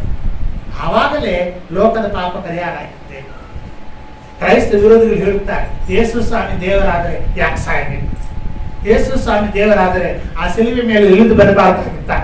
ಯೇಸು ಸ್ವಾಮಿ ದೇವರಾದರೆ ಆ ಕೈಗಳಲ್ಲಿ ಚುಚ್ಚಿದ್ದಂತ ಮೊಲೆಗಳನ್ನ ಬಿಚ್ಕೊಂಡು ಬರ್ಲಿಕ್ಕೆ ಆಗ್ಲಿಲ್ಲವಾ? ಈ ರೀತಿ ಕ್ರೈಸ್ತ ವಿರೋಧಿಗಳು ಮಾತಾಡ್ತಿದ್ದಾರೆ ಯೂಟ್ಯೂಬ್. ನಾನು ಹೇಳುತ್ತಾ ಇದ್ದೀನಿ ಪ್ರಿಯರೇ, ಯೇಸು ಸ್ವಾಮಿ ಯಜ್ಞ ಮಾಡಿದ್ದಾನೆ ಶಿಲುಬೆ ಮೇಲೆ. ಲೋಕದ ಪಾಪ ಪರಿಹಾರ ಮಾಡುವುದಕ್ಕಾಗಿ ತನ್ನ ರಕ್ತವನ್ನ ಶಿಲುಬೆ ಎಂಬ ಯಜ್ಞವೇದಿಗೆ ಹಚ್ಚಿಬಿಟ್ಟಿದ್ದಾನೆ. ಖುದ್ದಾಗಿ ಆತನು ಯಜ್ಞ ಮಾಡಿಬಿಟ್ಟಿದ್ದಾನೆ. ಈ ರೀತಿ ಲೋಕಕ್ಕೆ ಸಮಾಧಾನ ಉಂಟು ಮಾಡ್ತಿದ್ದಾರೆ. ಲೋಕದಲ್ಲಿದ್ದಂಥ ಮನುಷ್ಯರಿಗೆ ದೇವರಿಗೆ ಸಮಾಧಾನ ಉಂಟು ಮಾಡ್ತಾ ಇರ್ತಾರೆ. ಅದಕ್ಕಾಗಿ ಶಿಲುಬೆ ಮೇಲೆ ನಡೆದಿರುವಂಥ ಈ ಘಟನೆ ಬಹಳ ಪ್ರಾಮುಖ್ಯವಾಗಿದೆ. ಯೇಸು ಅದಕ್ಕೆ ಹೇಳಿದ್ದು ಶಿಷ್ಯರಿಗೆ, ಸರ್ವಲೋಕಕ್ಕೆ ಹೋಗ್ರಿ, ಸರ್ವಸೃಷ್ಟಿಗೆ ಸುವಾರ್ತೆ ಸಾರಿರಿ. ನಂಬಿ ದೀಕ್ಷಾಸ್ನಾನ ಹೊಂದಿಕೊಂಡಿದ್ದವರು ರಕ್ಷಣೆ ಹೊಂದಿದವರು, ನಂಬದವರಿಗೆ ಶಿಕ್ಷೆ ಆಗ್ತದೆ. ಯೇಸು ಖುದ್ದಾಗಿ ಹೇಳ್ತಾರೆ, ನಂಬಿ ದೀಕ್ಷಾಸ್ನಾನ ಹೊಂದಿಕೊಂಡಿದ್ದವರು ರಕ್ಷಣೆ ಹೊಂದುತ್ತಾನೆ, ನಂಬದವರಿಗೆ ಶಿಕ್ಷೆ ಆಗ್ತದೆ. ಅಂದ್ರೆ ಏನಂತ ನಂಬಬೇಕು? ದೇವಕುಮಾರನು ಬಂದಿದ್ದಾನೆ ಭೂಮಿ ಮೇಲೆ, ನನ್ನ ಪಾಪಗಳಿಗೋಸ್ಕರ ಶಿಲುಬೆ ಎಂಬ ಯಜ್ಞವೇದಿ ಮೇಲೆ ಯಜ್ಞ ಮಾಡಿದ್ದಾನೆ. ತಾನು ಮಾಡಿದಂತ ಯಜ್ಞದ ಫಲದಿಂದ ದೇವರು ನನ್ನ ಪಾಪಗಳನ್ನು ಕ್ಷಮಿಸಿದ್ದಾನೆ. ಈಗ ನಮ್ಮ ಪಾಪಗಳು ನಮ್ಮ ಮೇಲೆ ಇಲ್ರಿ, ನಮ್ಮ ಮೇಲೆ ಇಲ್ಲ. ಯೇಸು ಸ್ವಾಮಿ ತಲೆ ಮೇಲೆ ಹೋಗ್ಬಿಟ್ಟಿದ್ದಾರೆ. ಒಬ್ಬರ ಪಾಪ, ಯೇಸು ಸ್ವಾಮಿ ನಂಬಿದ್ದಂತ ವ್ಯಕ್ತಿ ಮೇಲೆ ಅವನ ಪಾಪ ಇಲ್ಲವೇ ಇಲ್ಲ. ಈ ಭೂಲೋಕದಲ್ಲಿ ಎಷ್ಟೋ ಮಂದಿದ್ದಾರೆ ಯೇಸು ಸ್ವಾಮಿ ನಂಬಿದ್ದವರು. ಅವ್ರು ಮಾಡಿದಂತ ಪಾಪಗಳು ಅವರ ಲೆಕ್ಕದಲ್ಲಿಲ್ಲ. ಅದೆಲ್ಲ ಯೇಸು ಸ್ವಾಮಿ ಲೆಕ್ಕಕ್ಕೆ ಹೋಗ್ಬಿಟ್ಟಿದ್ದಾರೆ. ಓದ್ರ ವಚನವನ್ನ 2ನೇ ಕೊರಿಂಥದವರೆಗೆ ಬರೆದು, ಇನ್ನೊಂದು ಹೊತ್ತು ಕೊಟ್ಟು ನಾವು ಮುಗಿಸ್ತೀನಿ ಪ್ರೇಮ. 2ನೇ ಕೊರಿಂಥದವರೆಗೆ ಬರೆದ ಪತ್ರಿಕೆ 5ನೇ ಅಧ್ಯಾಯ, 2ನೇ ಕೊರಿಂಥ 5ನೇ ಅಧ್ಯಾಯ 18ನೇ ವಚನ ಹೋದ್ರೆ 18ನೇ ವಚನ. ಇದೆಲ್ಲ ದೇವರಿಂದಲೇ ಉಂಟಾದದ್ದು. ಆತನು ಕ್ರಿಸ್ತನ ಮೂಲಕ ನಮ್ಮನ್ನು ತನಗೆ ನಮ್ಮನ್ನು ತನಗೆ ಸಮಾಧಾನಪಡಿಸಿಕೊಂಡು ಸಮಾಧಾನ ವಿಷಯವಾದ ಸೇವೆಯನ್ನು ನಮಗೆ ಅನುಗ್ರಹಿಸಿದ್ದಾರೆ. ಆ ಸಮಾಧಾನದ ವಾಕ್ಯವೇನೆಂದ್ರೆ, ದೇವರು ಮನುಷ್ಯರ ಅಪರಾಧಗಳನ್ನು ಅವರ ಲೆಕ್ಕಕ್ಕೆ ಹಾಕದೆ ಲೋಕವನ್ನು ಕ್ರಿಸ್ತನಲ್ಲಿ ತನಗೆ ಸಮಾಧಾನಪಡಿಸಿಕೊಳ್ಳುತ್ತಿದ್ದನೆಂಬುದೇ. ದೇವರು ಮನುಷ್ಯರ ಅಪರಾಧಗಳನ್ನು ಅವರ ಲೆಕ್ಕಕ್ಕೆ ಹಾಕ್ತಾ ಇಲ್ಲ.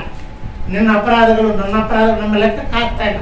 ಕ್ರಿಸ್ತನೊಂದಿಗೆ ಸಮಾಧಾನ ಪಡಿಸಿಕೊಂಡಿದ್ದಾನೆ. ಯೇಸು ಕ್ರಿಸ್ತನ ಮರಣದ ಮೂಲಕವಾಗಿ, ಯೇಸು ಕ್ರಿಸ್ತನ ಶಿಲುಬೆ ಮೇಲೆ ಮಾಡಿದಂತ ಯಜ್ಞದ ಮೂಲಕವಾಗಿ ದೇವರಿಗೆ ನಮಗೆ ಸಮಾಧಾನ ಆಗಿದೆ. ಈಗ ದೇವರು ನಮ್ಮ ಮಾತು ಕೇಳಿಸ್ಕೊಳ್ತಾನೆ, ದೇವರು ನಮ್ಮ ಪ್ರಾರ್ಥನೆ ಕೇಳಿಸ್ಕೊಳ್ತಾನೆ, ದೇವರು ನಮಗೆ ಕಾಣಿಸ್ಕೊಳ್ತಾನೆ, ದೇವರು ನಮ್ಮ ಮಾತಾಡ್ತಾನೆ. ಈಗಲಾದ್ರೂ ಕೂಡ ಅಡ್ಡಿಲ್ಲ ಪ್ರೇರೆ, ತಪ್ಪಾದ ಕೂಡಲೇ ಕ್ಷಮೆ ಬೇಡ.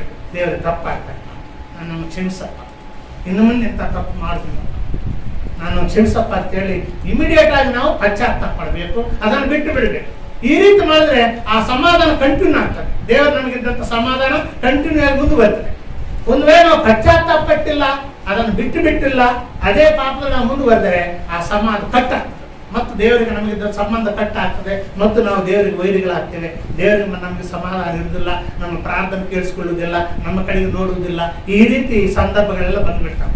ಪಶ್ಚಾತ್ತಾಪ ಪಡು ತನಕ, ನಾವು ಮಾಡಿದಂಥ ತಪ್ಪಿನ ವಿಷಯದಲ್ಲಿ ಪಶ್ಚಾತ್ತಾಪ ಪಡು ತನಕ ದೇವರಿಗೆ ನಮಗೆ ಸಮಾಧಾನ ಇರುತ್ತದೆ. ಪಶ್ಚಾತ್ತಾಪ ಪಟ್ಟು ಮತ್ತು ದೇವರಿಗೆ ಬಂದು ದೇವರನ್ನು ಕ್ಷಮೆ ಬೇಡಿದಾಗ ಮತ್ತು ಸಮಾಧಾನ ಮತ್ತು ನಮ್ಮ ಪ್ರಾರ್ಥನೆಗಳಿಗೆ ಉತ್ತರ ಸಿಗ್ತದೆ. ಆದ್ದರಿಂದ ಕ್ರಿಸ್ತನ ಪ್ರಿಯರೇ, ಯೇಸು ಕ್ರಿಸ್ತನ ಶಿಲುಬೆ ಮೇಲೆ ಮಾಡಿದ್ದು ಒಂದು ಯಜ್ಞ.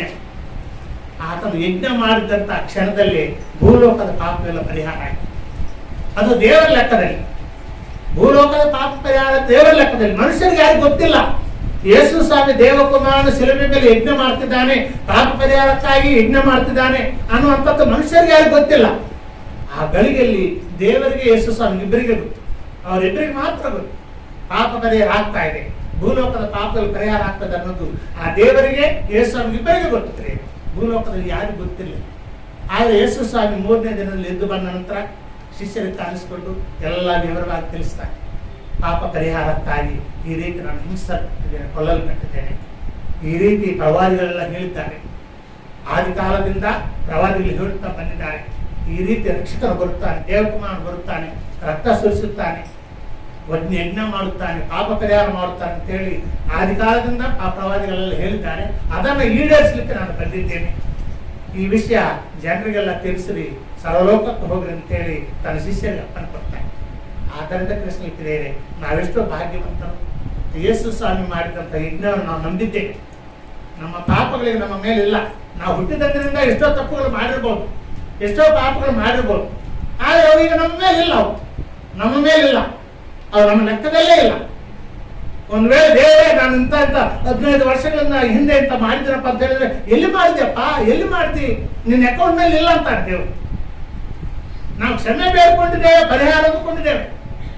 ಈಗ ನಾವು ಹೋಗಿ 20 ವರ್ಷಗಳ ಹಿಂದೆ ಇಂತ ತಪ್ಪು ಮಾಡಿದ್ರಪ್ಪ, 30 ವರ್ಷಗಳಿಂದ ಹಿಂದೆ ಇಂತ ತಪ್ಪು ಮಾಡಿದ್ರಪ್ಪ, 10 ವರ್ಷಗಳಿಂದ ಹಿಂದೆ ನಾನು ತಪ್ಪು ಮಾಡಿದ್ರಪ್ಪ ಅಂತ ಹೇಳಿದ್ರೆ, ಸುಮ್ಮನಿರಪ್ಪ, ನಿನ್ನ ಲೆಕ್ಕದಲ್ಲಿ ಇಲ್ಲೇ ಇಲ್ಲ ಅಂತ, ನನ್ನ ಲೆಕ್ಕದಲ್ಲಿ ಇಲ್ಲವೇ ಇಲ್ಲ ಅಂತ. ದೇಶದಲ್ಲಿ ಪ್ರಿಯರೇ, ಈಗ ನಮ್ಮ ಮೇಲೆ ನಮ್ಮ ಅಕೌಂಟ್ ನಲ್ಲಿ ಯಾವ ತಪ್ಪು ಇಲ್ಲ, ಯಾವ ಅಪರಾಧ ಇಲ್ಲ. ನಿಜವಾಗಿ ನಾವು ಪಶ್ಚಾತ್ತಾಪಟ್ಟು ದೇವರ ಮುಂದೆ ಕ್ಷಮೆ ಬೇಡ್ಕೊಂಡಿದ್ದವರು ಆದರೆ ನಮ್ಮ ಅಕೌಂಟ್ ನಲ್ಲಿ ಒಂದು ಪಾಪ ಈ ರೀತಿ ಯೇಸು ಕ್ರಿಸ್ತನು ಯಜ್ಞ ಮಾಡಿ ನಮ್ಮ ಪಾಪಗಳಿಗೆ ಪರಿಹಾರ ಮಾಡಿದ್ದಾನೆ. ಲೋಕವು ನಂಬದೇ ಹೋಗಲಿ, ದೇವರ ದೃಷ್ಟಿಯಲ್ಲಿ ಮಾತ್ರ ಭೂಲೋಕದ ಪಾಪಕ್ಕಾಗಿ ಯೇಸು ಸ್ವಾಮಿ ಪರಿಹಾರ ಮಾಡಿದ್ದಾನೆ. ಅದು ದೇವರ ಲೆಕ್ಕದಲ್ಲಿ.